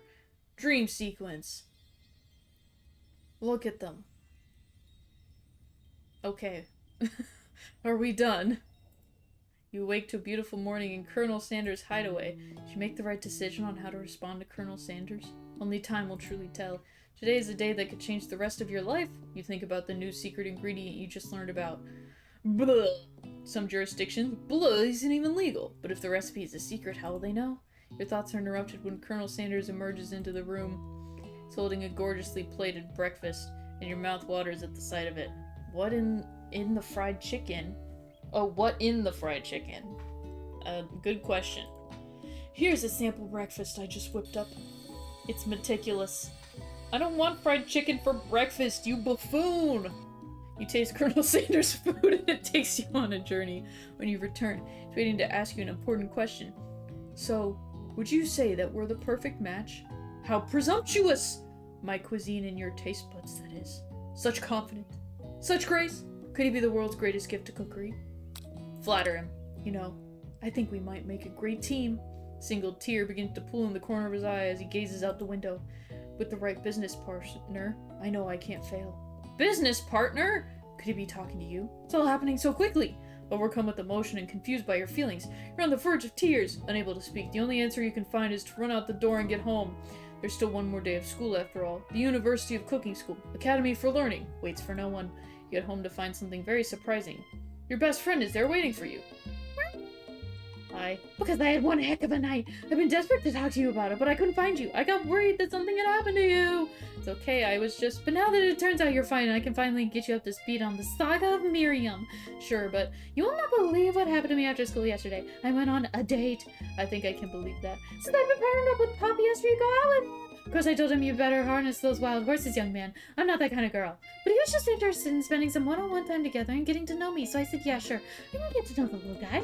Long story short, he took me to his favorite shush house, but things quickly spiraled out of control. Did she just say shush house? As if that's a thing people just say? What is that even referring to? And now I'm not really sure where we stand. You don't give Miriam time to tell her whole story, however. Bottling up the details of your own night is just too much to bear. And I went on a date too! Back to Colonel Sanders' house, where I spent the night with him. You what? Nothing happened but the emotional connection. Wowzers! Miriam tells you to move on from this whole Colonel Sanders obsession and focus on school. If being obsessed with Colonel Sanders is wrong, you don't want to be right. After a short argument, you both agree to go your separate ways. Whoa! I just broke up with my best friend. When you arrive at school, you encounter your rivals in the quad. You can tell from a distance that they're picking on Pop, though he himself might not quite grasp that fact, because, you know, he's Pop. What's a swirly? It sounds delicious. Oh, it's great. Or you up one right away. I want my swirly with sprinkles, please. Sprinkles is a dog and a treat. You can get your swirly dip too. Why don't you pick on someone your own size? Because I'm literally the biggest person at this school. There is that horse that Colonel Sanders rides to school, but who would dare pick on such a gentle and beautiful creature? Got some nerve, Val, suggesting I pick on a defenseless horse. Now you're twisting my words, and I won't have it. You clench your fist, but the injury from yesterday's mixer accident makes you wince with pain. Doesn't look like you can go on cooking like that. Might as well just give up. I'll never give up. Ever. Colonel Sanders arrives just as it appears that things are close to boiling over. A naturally intuitive person, he senses that something has been going on. Is everyone excited for the final day of school? Vel, how's that hand feeling? I'm sure you'll be back in fighting form by this afternoon. Aren't you concerned about my hands, Colonel? Yesterday I almost broke out winning so hard. Technically, I don't believe a winner was decided, But your presentation was quite impressive. What is he doing complimenting her? What about the flavor of my delicate, warm, gooey chocolate sauce? Ew. It was clear that you're passionate about how your food is received. That's a lot of words to say it was bland. Excuse me, Vel. I am more than capable enough to speak for myself. Maybe you could tell me more of your thoughts as we walk into class, Colonel? I'm always interested in discussing the fine art of fine foods. See you inside, Vel. Annoyed by Colonel Sanders' inability to see Ashley for who you know she really is, you walk across the quad to get some distance. In an attempt to distract yourself from how slighted you feel by that interaction with Ashley, you take out the spellbook you recovered yesterday and start flipping through the pages. What? That's the book? It looks like bad news. I thought we weren't talking anymore, Miriam. It's just something I found lying around. It would appear to be some sort of grimoire, but I don't really believe in that magic stuff. A grimoire? Like a book of spells? I don't know. Who would spend so much time decorating a magic book if it weren't really powerful? Think of one surefire way to find out. You open to a page covered with arcane warnings. Cast only in case of extreme emergency, it says around the edges of the page. I can use the spell here that says it will erase anyone I choose from all of my memories. If I scrub out Colonel Sanders, it would probably help me focus better on the upcoming exam. That is way drastic. Couldn't you do something else? Like anything else? Not rooted in dark magic? Maybe tie a string around your finger? Okay, fine, it is drastic, but desperate times call for desperate measures. You've got a memory-erasing spell sitting right in front of you, and a pretty good excuse to try it out. Don't do that! What are you talking about? We have no problem with Colonel, he's just a bit weird. Take your friend's advice and put the book away. It's almost time for class. We should return that to Bjork. Spork man. Sprinkles is already in the room, waiting for the students to arrive. He clears his voice to make a quick announcement. I want you all to know, I feel something of a dog moment coming on, but I assure you it's nothing to be afraid of. Cute little nose scrunches up and he begins to breathe quickly. Dogs can be rather unpredictable, especially Sprinkles. Wait to see what happens. Sprinkles stops in his tracks, focuses on the window. The room is deadly silent. When you follow his gaze, you see a tiny orange squirrel perched on the cherry tree outside. Sprinkles turns feral and runs to the window of the classroom. He begins barking uncontrollably at the squirrel outside. Terrence! I told you never to come back here, Terrence! I will destroy you, Terrence! Sprinkles is barking ferociously, drool flying off of his face. The squirrel looks over, but he doesn't say anything back. You wonder, is that even a talking squirrel? Who named him Terrence? You better not show your chubby cheeks around here ever again! After Sprinkles is satisfied that his presence has been felt by not only Terrence, but any other squirrel in hearing distance, he returns to his professorial tone. Ahem. I apologize for the outburst. This actually brings up an important point. Thank you, Vel, for reminding me to dole out this indispensable bit of wisdom. You see, but before he can go any further, Miriam's love drama spills over into the class. Sprinkles is interrupted by sad whimpering coming from the back of the room. I told you to save it for after class. But I miss you! You went on one day, Pop, and now can you miss me when I'm right here? Pop's voice quivers as he pleads his case to Miriam. Every time I blink, you go away again! That's a really cute thing to say! Miriam, what happened between you and Pop? I got her in trouble and now she's mad at me. I didn't just get in trouble. I got yelled at by Pop's mother, who blames me for getting him banned from every museum we set foot in. Oh, so that's what you meant by shush house. Pop, we went on one date. We're over. And it meant so much to me that I made this for you. Too hurt to go on arguing, Pop leaves his, creation behind and runs out of the room.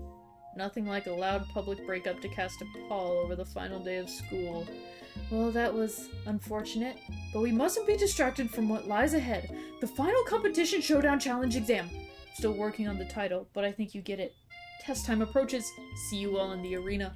But before you can think about your upcoming competition, there's a very beautiful soul nearby in need of a pep talk. Hey Miriam, are you okay? Okay? I'm so mad I could smash a tiny mug, spilling several droplets of hot cocoa all over the floor. How could he embarrass me in class like that in front of everyone? Her tiny cocoa is a delicious treasure, so you know that this breakup is no joke, even if the source of her frustration is such a silly boy. I know that you know this, but I'm gonna say it out loud. You don't need anyone. Me and you, we're gonna cruise through this final test and hit the carpool lane to Success City. Miriam brightens up, imagining the wind rushing through her short bangs, but she hesitates to embrace the feeling all the way. You're not going to saddle up on Colonel Sanders' stallion and ride off into the sunset without me. Of course not. Well, maybe, sorta. But I'm sure there's a pony out there with your name on it, and a ranch big enough for both of us and whoever else we want to bring along. It's not Pop or Clank, or anyone else you meet today, tomorrow, or this whole year. So what? You're a special person who shouldn't settle for the first someone to show a little interest anyhow. Miriam gives you a big hug and wipes the tears from her cheeks. I should really review my menu for today. I'm going to make a very special soup. And I bet that Professor Dog is gonna love it up. While you were pep-talking Miriam, you completely missed lunch, but that's okay, because you had a better idea of how to spend the time before your exam. You've decided to head to the arena early to practice a dish. This is it, the location of your final challenge. A test of will, a test of courage, a test of talent, and a chance to beat the pants off of Van Van, the supposed man-man, and his eviler counterpart, Ashley. As planned, you begin to run through a quick test of a recipe you've been working on, Vel's famous chicken pot pie. After practicing for months, making this dish comes second nature to you, and you're able to quickly get a fresh pot pie in the oven. But as soon as you do, your cram session is interrupted by Colonel Sanders. Vel, what are you doing here? There's still time before the final exam. Oh, just taking it all in. I'm big into visualizing success. I'm looking at my station and picturing victory. Pot pie has begun to bake, and the smell is slowly filling the space around you. Visualizing. Huh?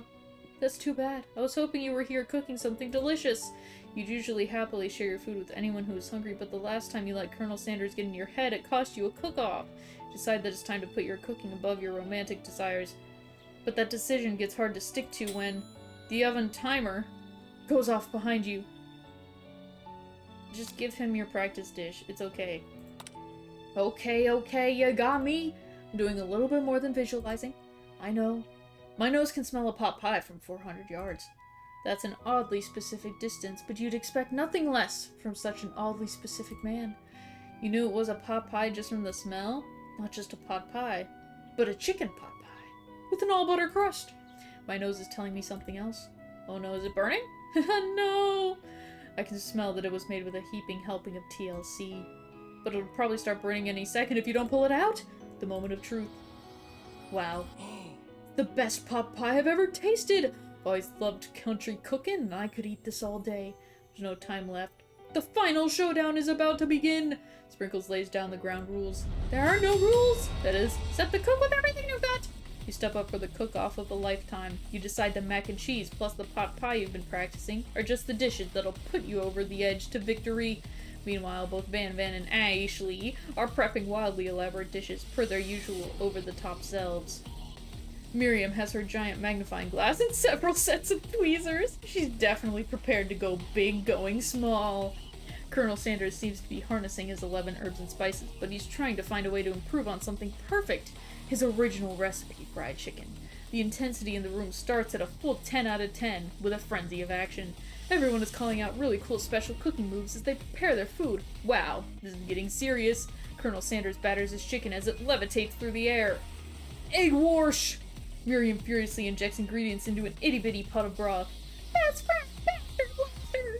Van Van flexes his pectorals as he chops open a sea urchin. Let's rock and roid! Oh. One of these things is not like the other. Ashley scoops her pastries off the tray with lightning speed. Shallow personality spatula! Even Clank gets into it. 5-dial pressure point chicken cooking technique. Wait, when did Clank learn to speak English? It's the singularity! As was foretold! You mustn't let it happen or the implied uprising will take us all! Van Van quickly unplugs Clank and rolls him out of the back door of the arena. As you frantically prepare your dish, you notice Ashley has her spellbook out. She's going to use some dark magic to turn the tide? You've got a book of your own, and you're desperate not to see her win another battle. Should you take this opportunity to fight magic with magic, even though it's almost certainly evil magic? Do it the hard way. Colonel Sanders taught me this. Who needs magic when you've got passion? I'm going to do it the hard way. I like her little heart on her thing. Colonel Sanders sees that you've chosen to win on your own terms, and he gives you a subtle wink from across the room. I believe in you, Vel. Miriam notices too. And I've always believed in you, Vel, since we were little kids. Because I'm your best friend forever. You turn to notice that Miriam is at your station, cheering for you. Miriam, what about your dish? If you're here cheering, who is cooking? Tiny food, short cook time. I'm actually already done, so I thought I'd help you. Oh, that's sweet, but Miriam tosses a handful of spices directly into your boiling noodles. It's the secret ingredient! However, she doesn't know that you lied and the ingredient was made up. And where in the world did she get Eye of Newt from? The boiling pot explodes, sending Miriam flying backwards. The watery noodles begin to swirl in the air, bubbling up into a dark cloud that thickens and congeals before your very eyes. It is I, Steve, the spork monster. Steve? Wait, what happened to Borko? You're not here to battle me, are you? We spork monsters are many.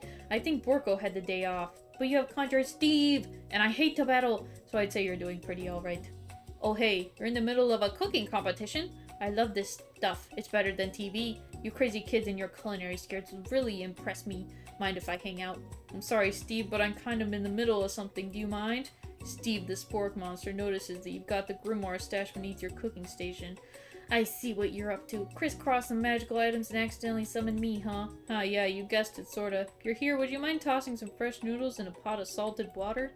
I'd love to! I've always wanted to be a top chef, actually. You know, when I was just a little spork puck back in my old country. You feel Spork Monster winding up to tell you a very long and involved story. You don't know exactly where they came from, but it seems like it was probably lonely there. Actually, you know what? Maybe you should watch from the stands. I really need to focus on this competition. I understand. It's kind of like that time in monster school that I had fallen asleep during scare tactics class, and when I woke up, he does a serious stare at Steve, and he takes the hint. Never mind, I'll tell you later. Good luck! Having suffered this huge setback, you don't know how you could ever win. Oh. The rock music! I can do this. I have what it takes. I came here to win! Your hair turns mac and cheese orange as culinary energy flows through your body. My heart is pure. My hands are steady. My taste buds have been preparing their entire lives for... Yes, Fel, you are the chosen one! You will avenge me! The power you'd been summoning immediately fades back out. You interrupted my inspiring monologue. Sorry. My heart is pure. My hands are steady. My taste buds have been preparing their entire lives for this moment. I will show the world my cookery. You begin to levitate off of the ground. Energy courses through your body. You know that with this power you can do anything, except turn back time, which would be super useful because while you were powering up, your chicken pot pie overcooked in the oven and can't be served. But don't worry, dear Vel. You may have suffered some setbacks, but all is not lost. Impressed with your fortitude, Colonel Sanders decides that you have earned his support. I've been watching you today, and I must say, I'm truly impressed. You've been thinking on your feet and rolling with the punches. Steps up to your station and stands right beside you. I'm here to help. Well, you managed to make his mac and cheese and time is almost up, so you're going to need it. But Colonel Sanders, what about the test? What will happen to you? What about the rules? Following the rules has never really been my thing. I follow my heart. What a guy.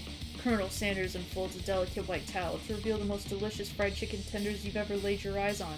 Besides, sometimes unexpected combinations can have surprising effects that surpass their individual efforts.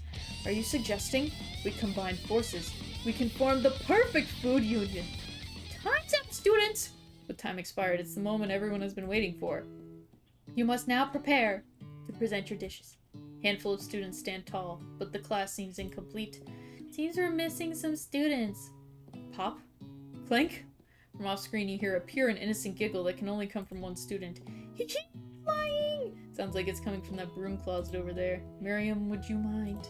Inside of the closet you see Pop hanging on a broom hook by the elastic of his underpants. Pop!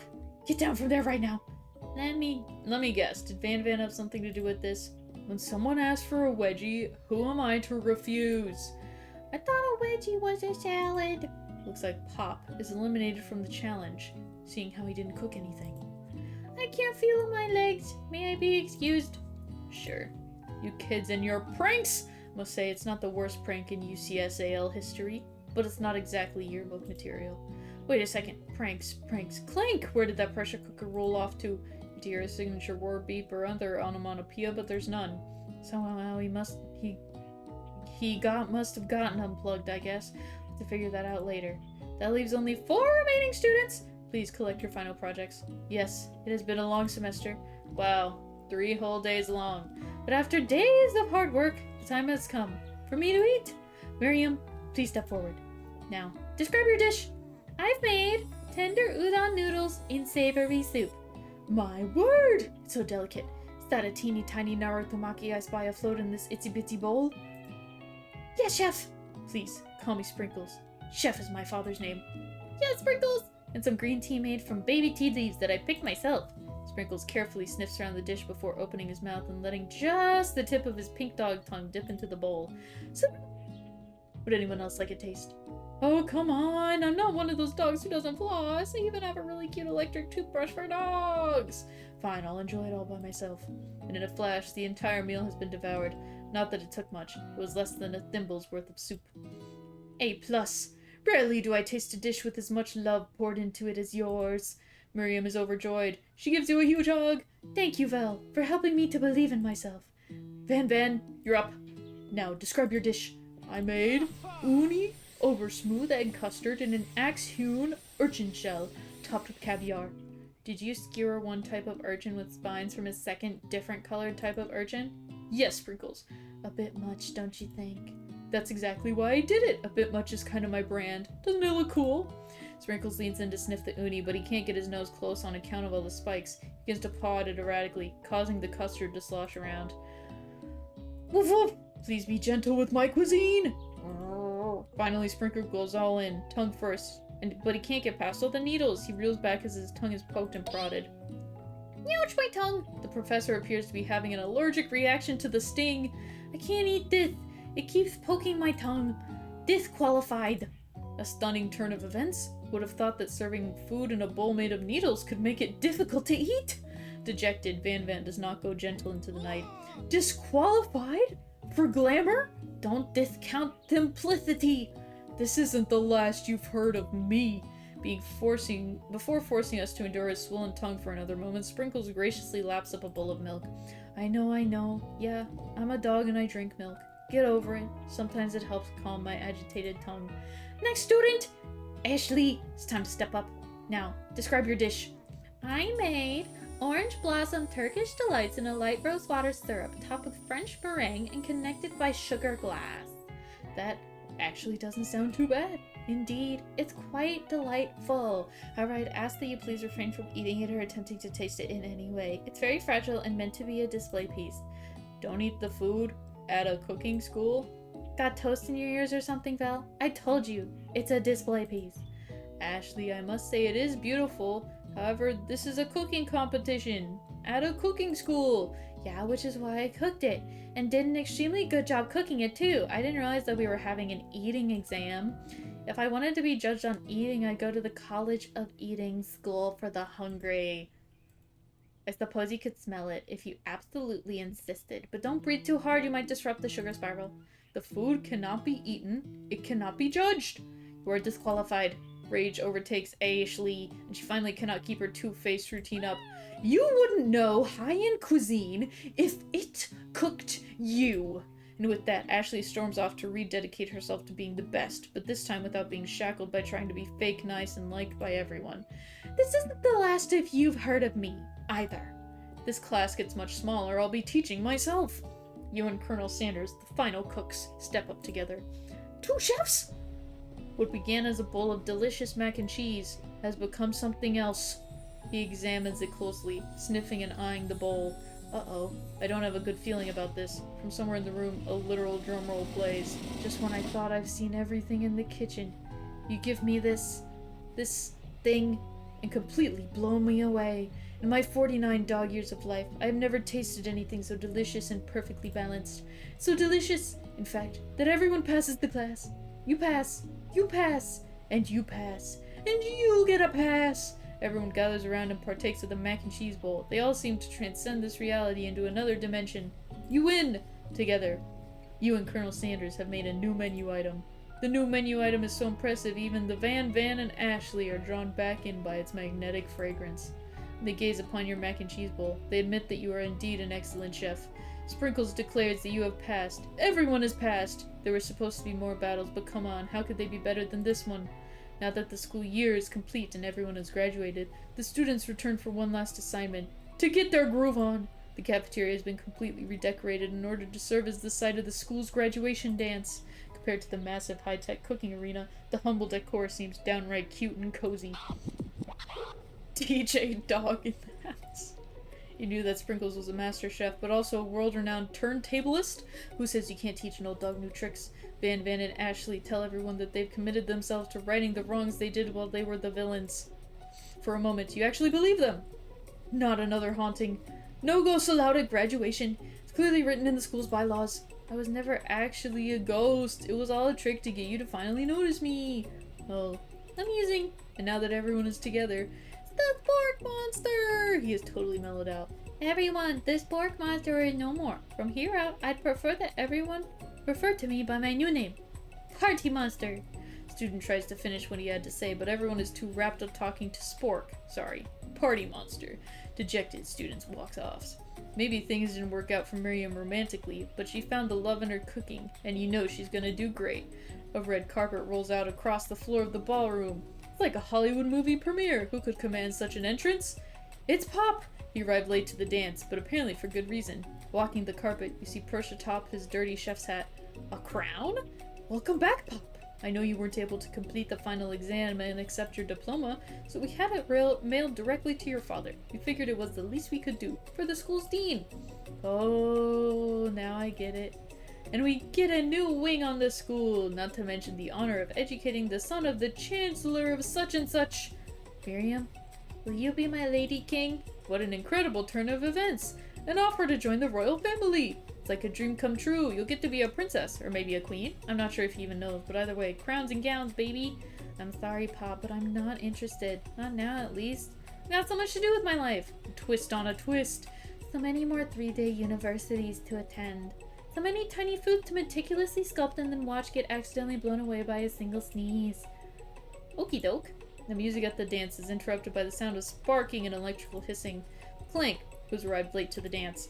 Now that I have graduated, I can reveal my truth. Well, he's still doing the talking thing. I am Clank, and I am not of this earth. I am actually from a faraway planet in another dimension. What? What? I actually feel like I knew it this whole time. Now that I have learned the ways of your kind, I must return. A portal opens up and Clank disappears. Finally, Colonel Sanders arrives. Howdy, classmates. Just like the first day you met him, he has come prepared to feed the entire class. However, it's not enough to just give them a bucket of chicken. This time, it's a full meal. I didn't get to be the most famous chicken man in the history of Chicken and Man by not reminding people to go out and buy my chicken.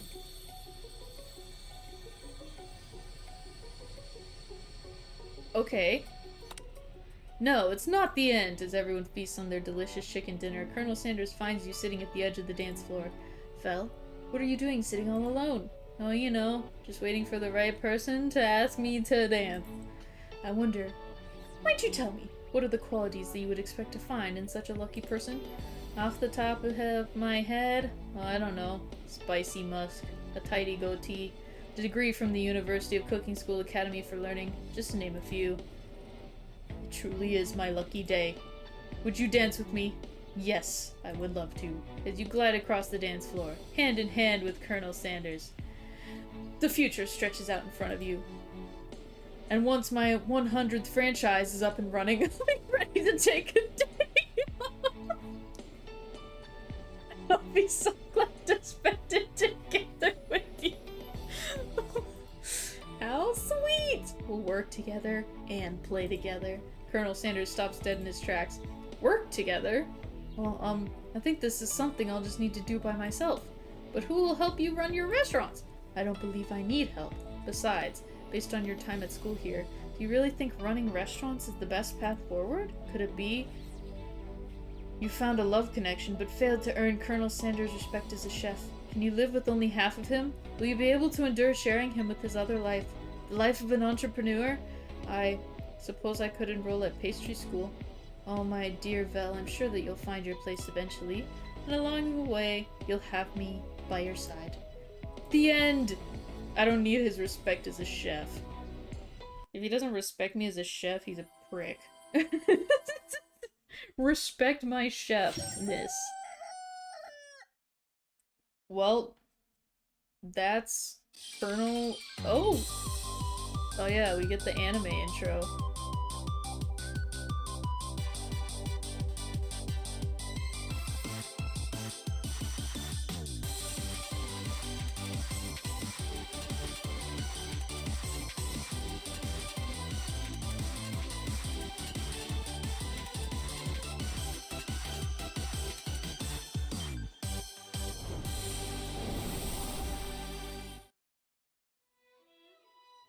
Well, there we have it. Colonel Sanders.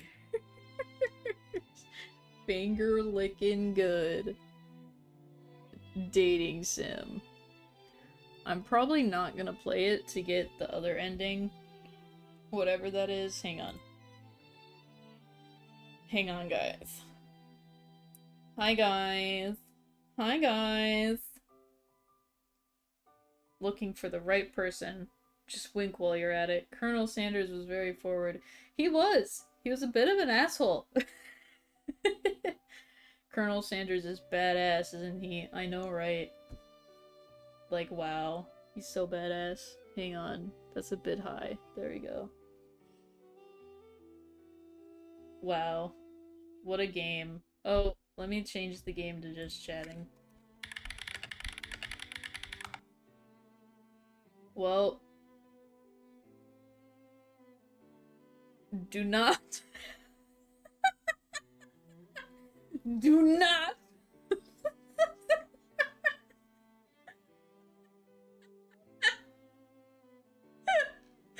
I was gonna show you what the next word is, but now I don't want to. Do not!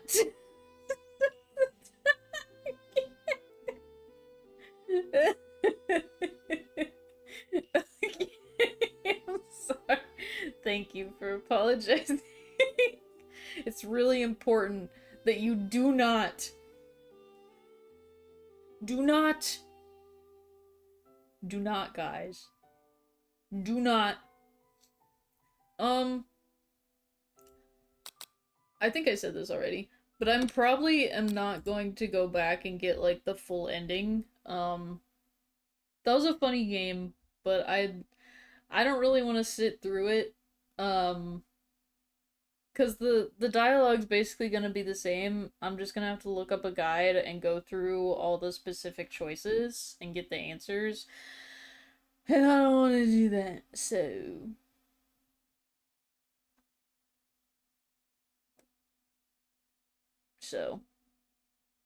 I hope that is okay. Let me put on some chill music while we're sitting here.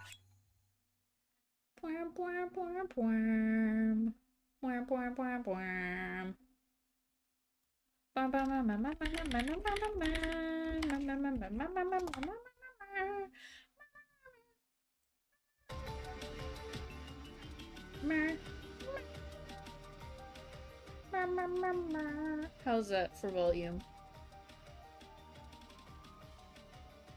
Is that good? Does it need to be louder? I'm probably only gonna chat for like 10 minutes, and then I will either pass you off to somebody or just let you hang out somewhere else. It's spectacular. Okay. Oh, I have to check my bakery story. Oh no, I think my cookies probably burned. They did! This is the worst news ever. My cookies burned, guys. At least it was just the cookies, I guess. They're only 2-hour cookies. But I can't make any more tonight. My autumn cookies will be ready in an hour. Cookies, knock it off. Well, they're already done. They're already dead. It's too late. The cookies already did the damage. They did the deed. Womp womp. My lips are so dry! Also, oh my gosh. I already ranted about this earlier, but now that more people are here.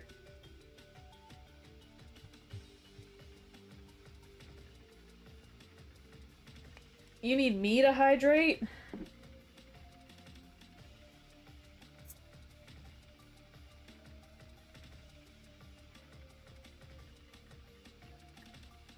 Now that more people are here, I can complain again. We can both hydrate. Fair enough. But I went to the dermatologist this week, right? Because when I was younger, I had to have a mole removed, so it's like, I figured I'd probably need to go and at least get my moles checked out, if nothing else. And I went, and we talked about, like, my acne, and I also have these, like, weird bumps on my fingers that she said are probably an allergic reaction, but I don't know what the reaction is to. And it's also only on one hand and only on a couple fingers, so it's weird. But anyway, I got like 3 different medicinal creams and some sort of special sunscreen, and the trip cost me like over $200 with my copay. And skincare is so expensive. And if your dermatologist is not telling you that you need to spend the money on skincare, please save your dang money. If you don't need it, don't use it. Please, guys. It's not worth it. If you can get away with just sunscreen on your face, please, I am begging you. Don't be me.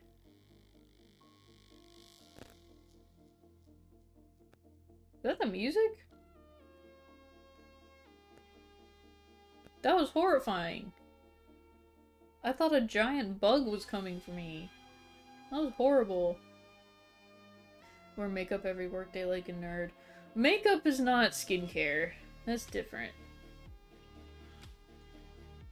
If you want to wear makeup every day, that's a different category than skincare, I think. I'm talking about like special ointments to put on your face. I'm talking about special creams. I'm talking about special face wash. I'm talking about like the special stuff to clean your face.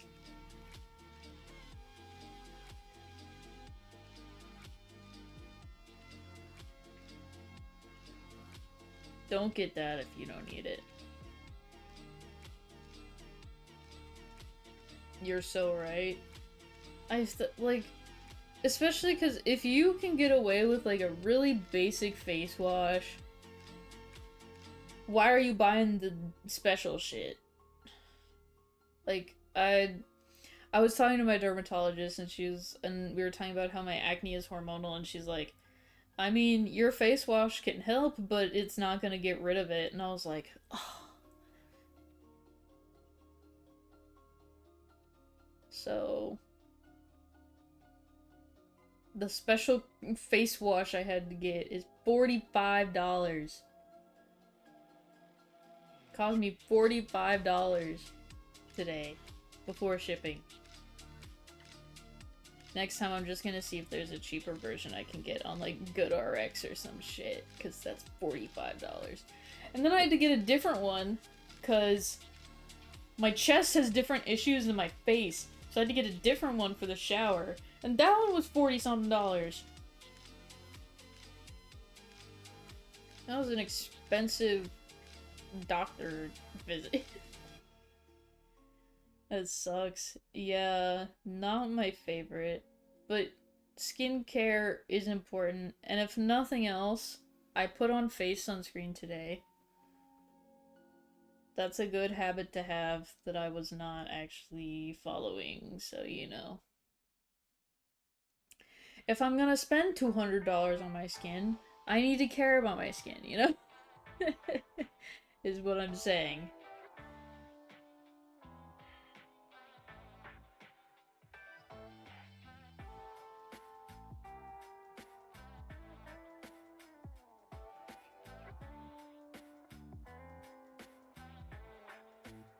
Anyway, how's everyone's week so far? How's everyone doing? How are people handling existence?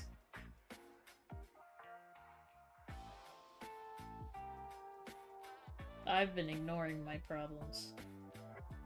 And or unpacking them in therapy.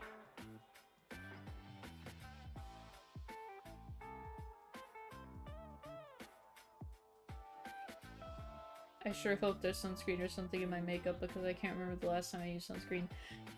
Most makeup is not gonna have sunscreen.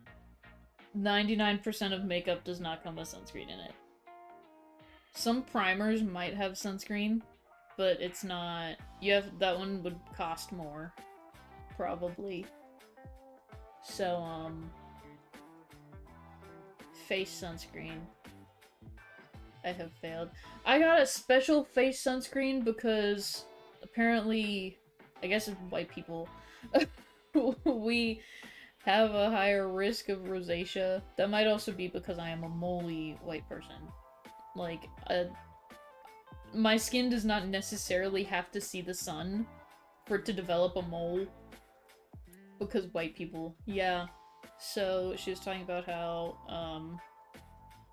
I can get rosacea, and that's why I need to take my sunscreen more seriously. So she gave me a special one with minerals and stuff that's like...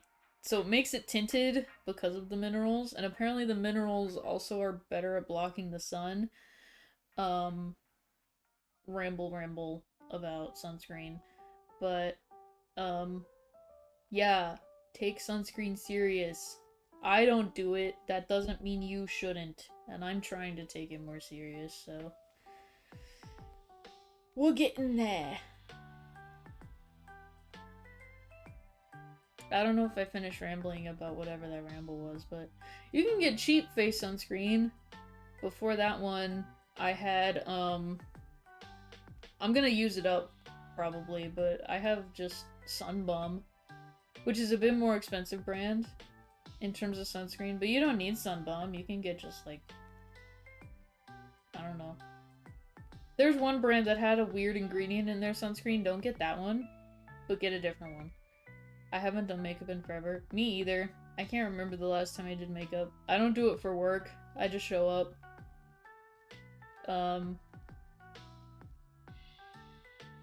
I just, like...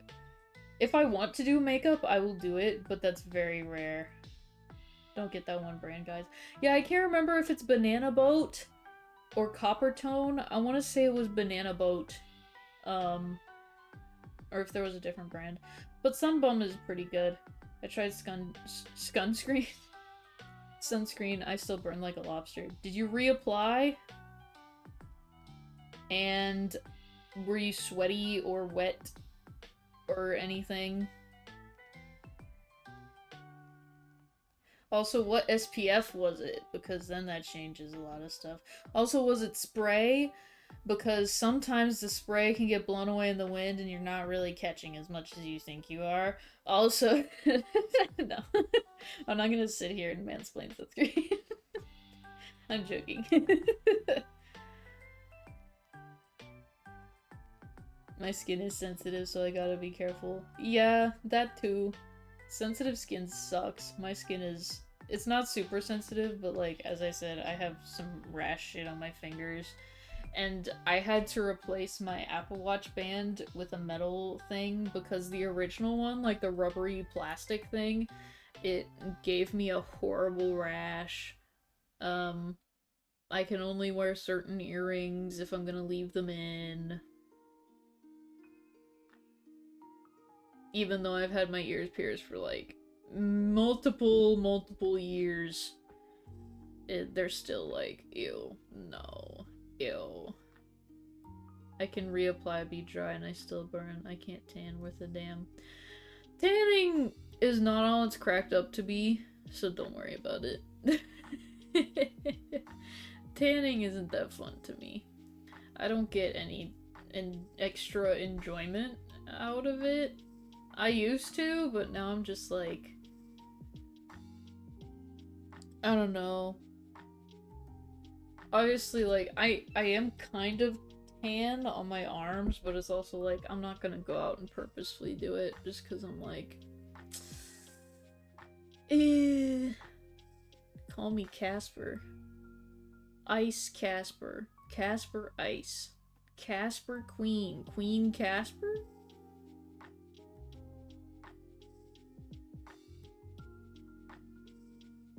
Do not get Banana Boat. Do not. Do not. Do not, guys. Guys, do not. Oh my gosh, the shirt I had hanging over my door scared me. I was like, why is there a thing? That's a shirt that I need to rinse off in the shower before I throw it in the wash because I dyed my hair in it. But I'm lazy. I'm not lazy. I keep forgetting to do it.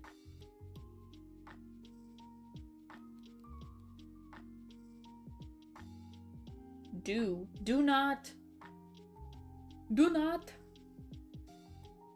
do not do it. Do not. God. I'm tired, guys. It was good to stream again today, though. I kind of miss streaming. Not that it went anywhere, but I went places. I went. I was the one who went. The stream did not went. I went.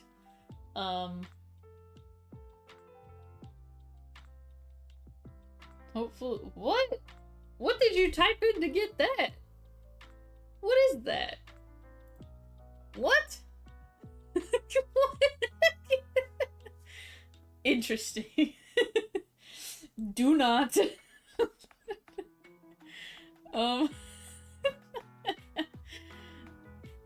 But, I'm gonna try to stream again on Saturday evening. I spoke my feelings. You know what? Yep, that's fair. That's fair. I hope you can still accept me. I mean, yeah, I'm just confused. You're still accepted, I'm just confused. But yeah, I hope to stream again on Saturday. I don't know what I'll be streaming. I decided at the last minute to do the, that wasn't Nightbot, that was Ko-Fi, Streambot. Why are you hitting Nightbot? I wasn't planning to do actually, I had planned to do the KFC game like 3 months ago, and then I just never was in the mood for it. So I have no clue what we'll be doing on Saturday, is what I'm trying to say, but I am gonna try to stream again. If I finish up everything I need to do. Which is part of why I was able to stream today, because I did basically all the stuff I needed to do. There was one task I didn't get to, but I can do it tomorrow. I do not care. That's rude. You should care. Why don't you care? Why don't you care? You should care. Caring is important. It is important to care. It is important to care about things and stuff. Oh my god, they're everywhere. They're everywhere. Oh no. Oh no. Oh no. Look, I only care about him. You don't care about Romeo anymore? I see how it is. I see how it is.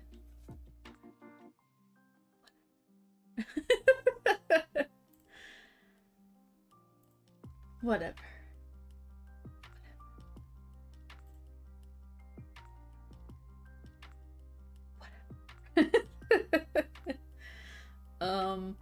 I was gonna say something, but I forgot. Oh my gosh. Do I have any identifying information on this?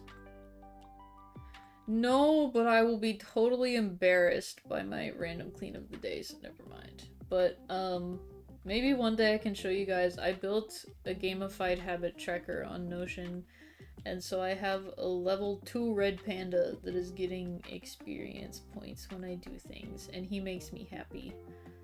So maybe one day I can show that off on stream when it has been. Is that the thing you sent? Could I see? I can like send you a screen recording on Discord after the stream.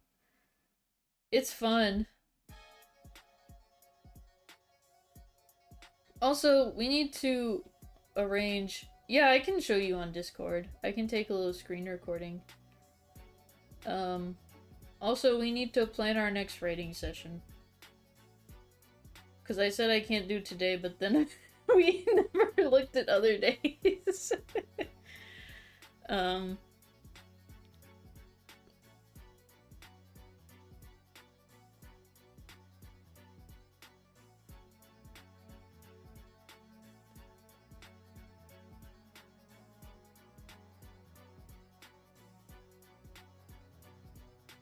Anyway.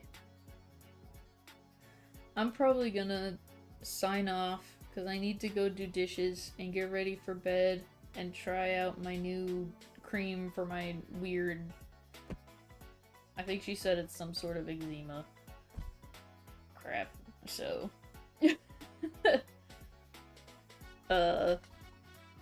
I'm gonna do that. Is there anyone that I can leave you in the care of today?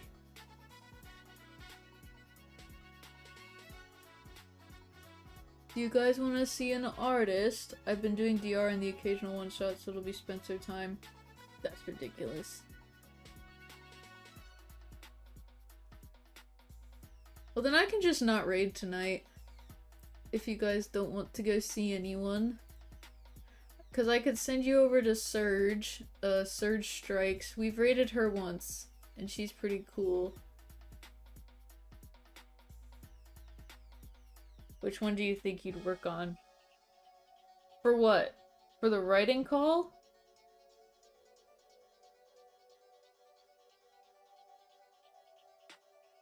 Oh, you're talking about the Spencer time would be the writing session. I thought you meant who I rated. You were just gonna work on writing, so it doesn't matter. Oh. Honestly, it depends.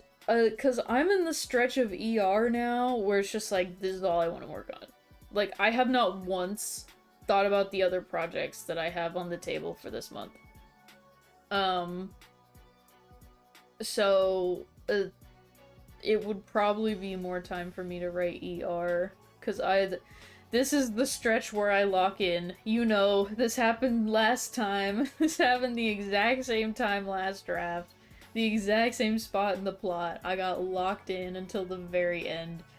And that's basically what's happening here too. Especially because it's like, this is the final stretch of the draft. I think it's that, and also I just really like this part of the plot. When this gets published into a book, I'm not saying if, I'm saying when. I'm being, like, firm about this is gonna get out there. I don't care if I have to self-publish, it's getting out there. But I was thinking about it earlier today, and I was like, the last book is gonna be so different from the other two. It's gonna be so different. And that change is partially, like, of course it's partially on purpose, but it's also just like, I don't know. I think I need to ramp up the other two in terms of, like, scares so that the third book isn't as graphic in comparison, you know what I mean? Because it's so different. A rant? Oh no, I'm scared. About me? No. I hope not.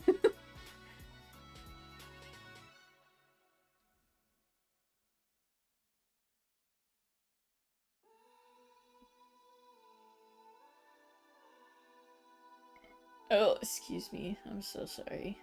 That wasn't even like... That was just like a chest burp. That wasn't even a real burp. Also, guys, I made lasagna over the weekend, and that I forgot. Last time I made lasagna, this exact same thing happened. But it is such a mistake. Because I made like 17 servings of lasagna for myself. It's just me. I have a firm feeling you shouldn't have to stick to a specific genre of book, because, like, our lives are not just action, romance, whatever, so if it switches tone, I think that just adds realism. I totally agree. The only reason I am worried about it is because carrying over audience. Because I am looking at a whole series. And I don't want people to read 1 and 2 and then read 3 and be like, Jesus, what happened to her between the last book and this one? What trauma did she go through? Because book 3 is obviously different, and I think the change in tone is totally, like, warranted. I just don't want it to be like, you get to Bjorn Apter, and you get to wings, and then people are like, Jesus fucking Christ! Like, I want it to be shocking, but not in the way of like, holy shit, what did I just buy off the shelves? I remember not getting any kind of whiplash or anything from the first read.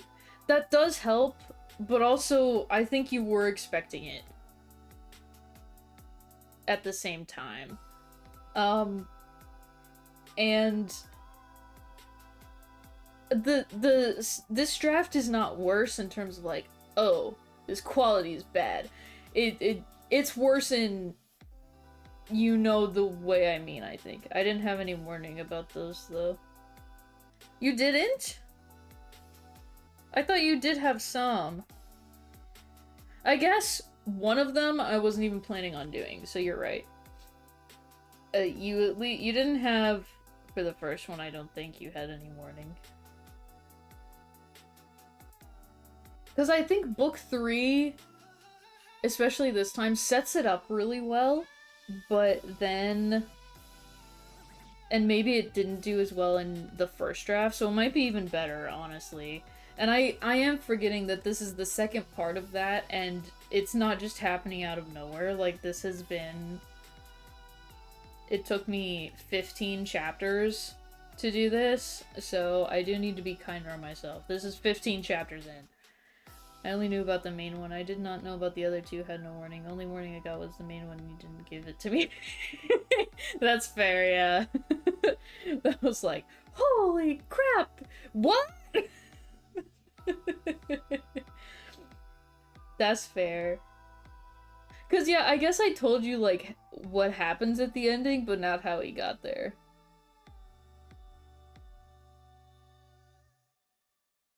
What do you mean? He what? That was literally you. You were like, that was you. That was literally you.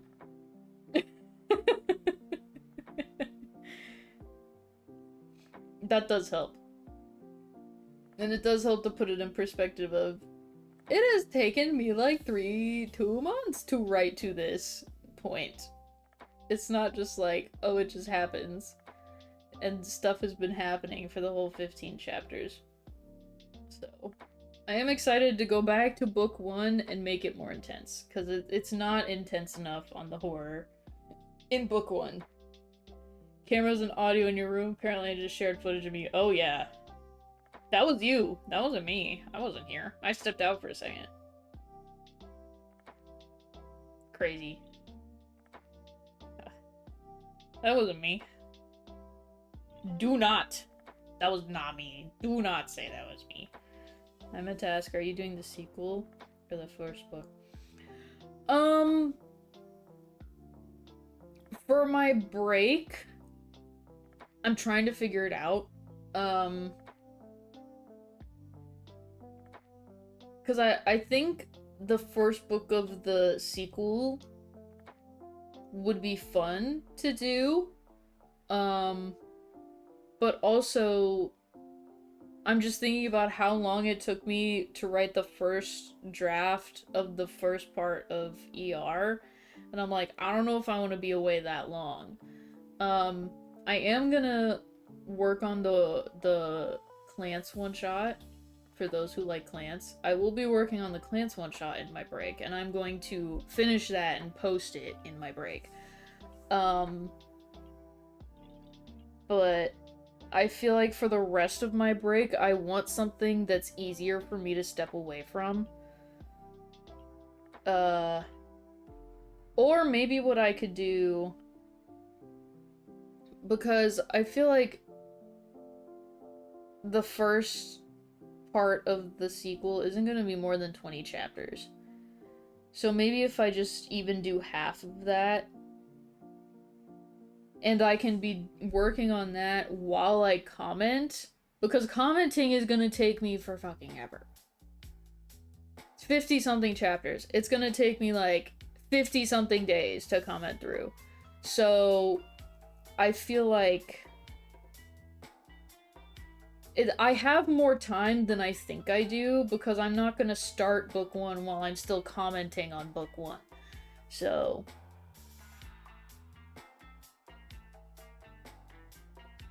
I can do that. Because I'm not gonna say that I'm gonna comment on 2 chapters a day. I think that is a dumb thing for me to be like, oh yeah, I can set myself up to do that and finish it in like 20 to 30 days. No. I'm not gonna commit myself to that. Also off vibes. Yeah. Yeah, so... I think it is important to start the sequel just because so much, especially from book 3, bleeds into the sequel. Well, obviously stuff from the whole thing bleeds into the sequel because, of the way the main character is, that's gonna bleed in, but it's especially important in, like, the details are important in book 1. So... it might be good to work on while it's fresher. And also I need to get to know the main character. I haven't really written him. I wrote like a few snippets. They weren't even chapter length. So I need to get to know him. And also, I need to even rewrite what I've done. Which was only like 4,000 words. I need to rewrite it all though. It's all kind of... it's not the same. So, it'll be a good chance for me to write it and see, like, is this what I want? Or should I revisit the outline? Oh yeah, I can see that. Yeah. The second and third part of the sequel kind of branch off on their own more, but the first part is very much connected. Well, it's like, it's connected, and then it branches off, and then it kind of reconnects at the very end. You're not gonna like the outline. You're not gonna like what I have to say. You're not gonna like it, Anne. I already know. I already know. You're not gonna like what I have cooking. Lucky for you, you don't have to face it for a long time, because I have to finish the first ones before I look at, did you change something? I don't know what I did. I was cooking.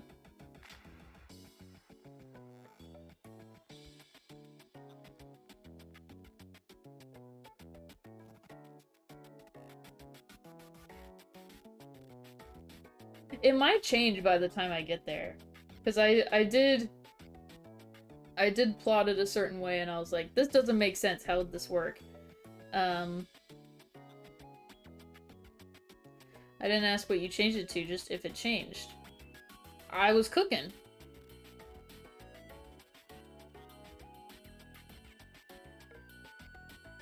All I have to say is I was cooking. He's everywhere. It's just a wall of faces. That's horrible. That's horrible. That's awful. That's no good. That's how upset I am. Fair enough. Fair enough. You don't even know what you're upset at, though. He's judging you. I don't feel very judged.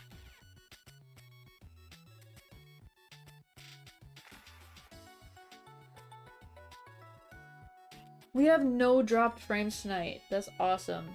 I figured out, I was talking with someone in a server, I was talking to a friend in a server, and they gave me some command prompt lines to use to help clean out my PC and make it run better and, like, repair iOS, or OS issues, not iOS, OS issues.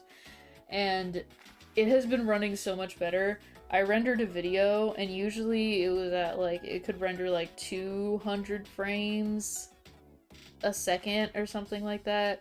And then I rendered another video and it was like 400 and it was so fast. And I don't know if that just had to do with like the video format was different a little bit. It was like 30 versus 60 FPS, but I was still like, holy shit, that's fast! So I don't know if it helped, but it makes me feel like it helped. I'm terrified for my BBG's safety. Why? I'm just cooking. I didn't say what I was cooking about, I just said you're not gonna like it.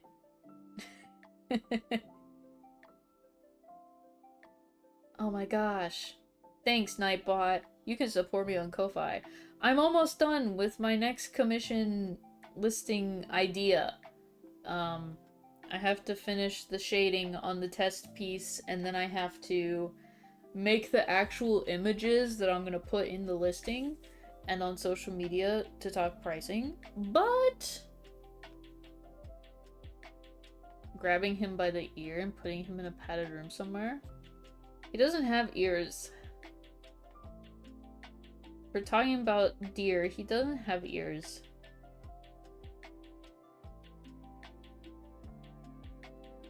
Stop smirking. It's my stream. I do what I want. I smirk what I want. I will figure it out. Don't you worry. It's gonna be really hard to put him in a padded room when he can just kind of like appear places. And he can go invisible.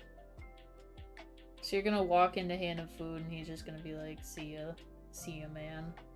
This sucks. I'm out of here. He'll like it. He's safer this way. I don't think he cares about being safe to an extent. Also, I need to watch Arcane. I only figured out today that they released the first 3 seasons of episodes of the first 3 seasons of season 2. The first 3 seasons of episode 2.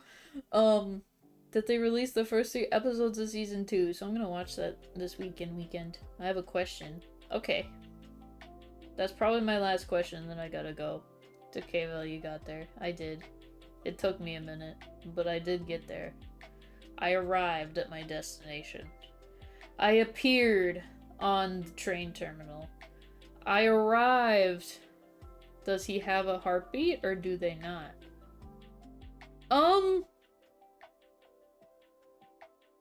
Him specifically, it's hard. I wouldn't say he does.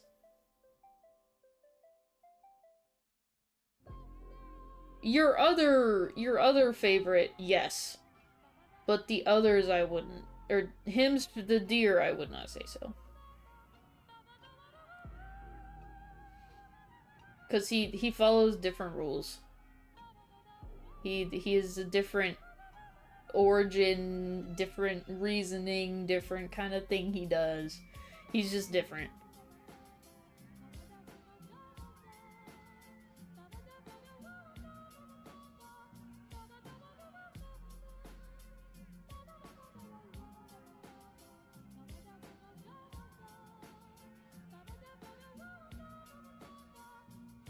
Capable of breaking his equivalent of death, but he's not alive in the regular sense and that he has a heartbeat. Correct.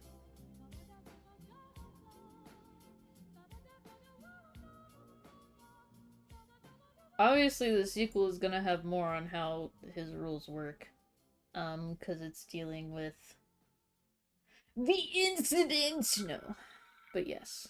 No, but yes. He's so mysterious. He's just edgy.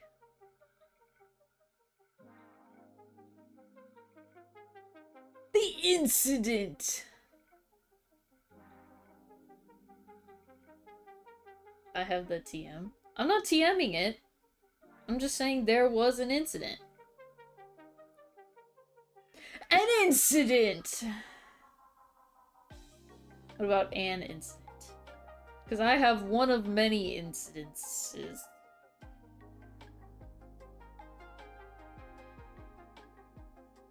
I thought you were jabbing at mine. Not initially, but then I was. Not initially, but then I heard what I said and I was like, yeah, I am now. Deal.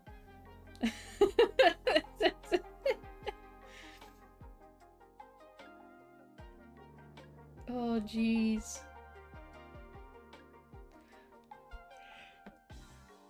Oh, jeez. Okay.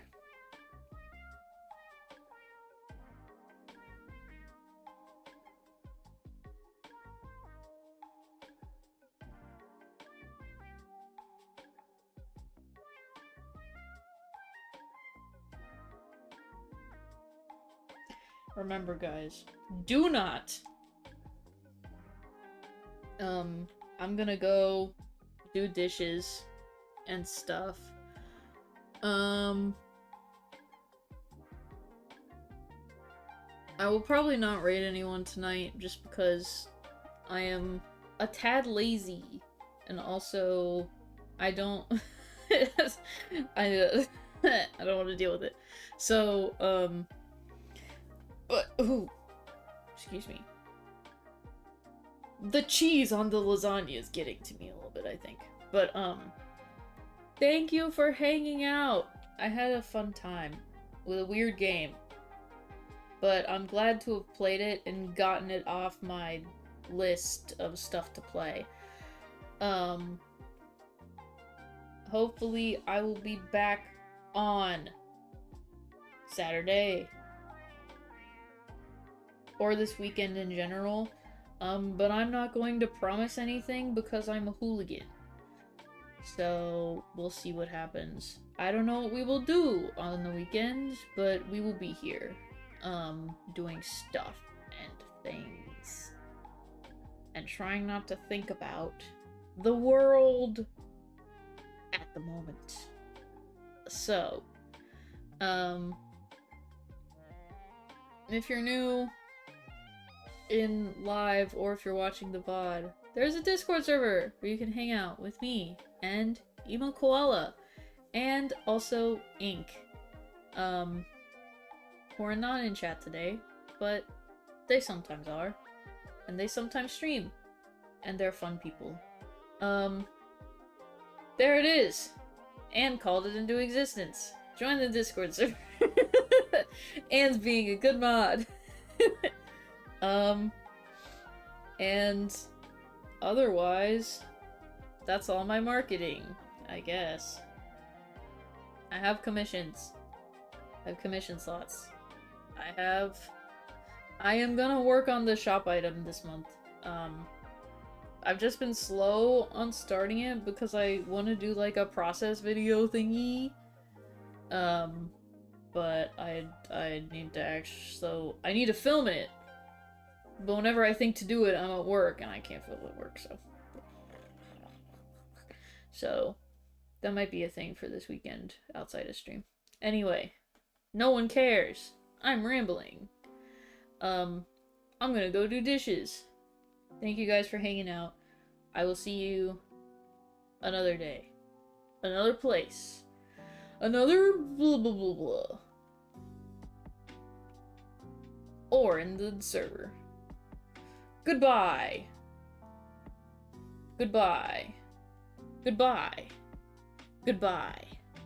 There's the wall of men to say goodbye to you. Which, that's a terrifying sentence. Goodbye, wall of men. Goodbye. Okay. Okay, bye. Bye, guys. Bye. Bye.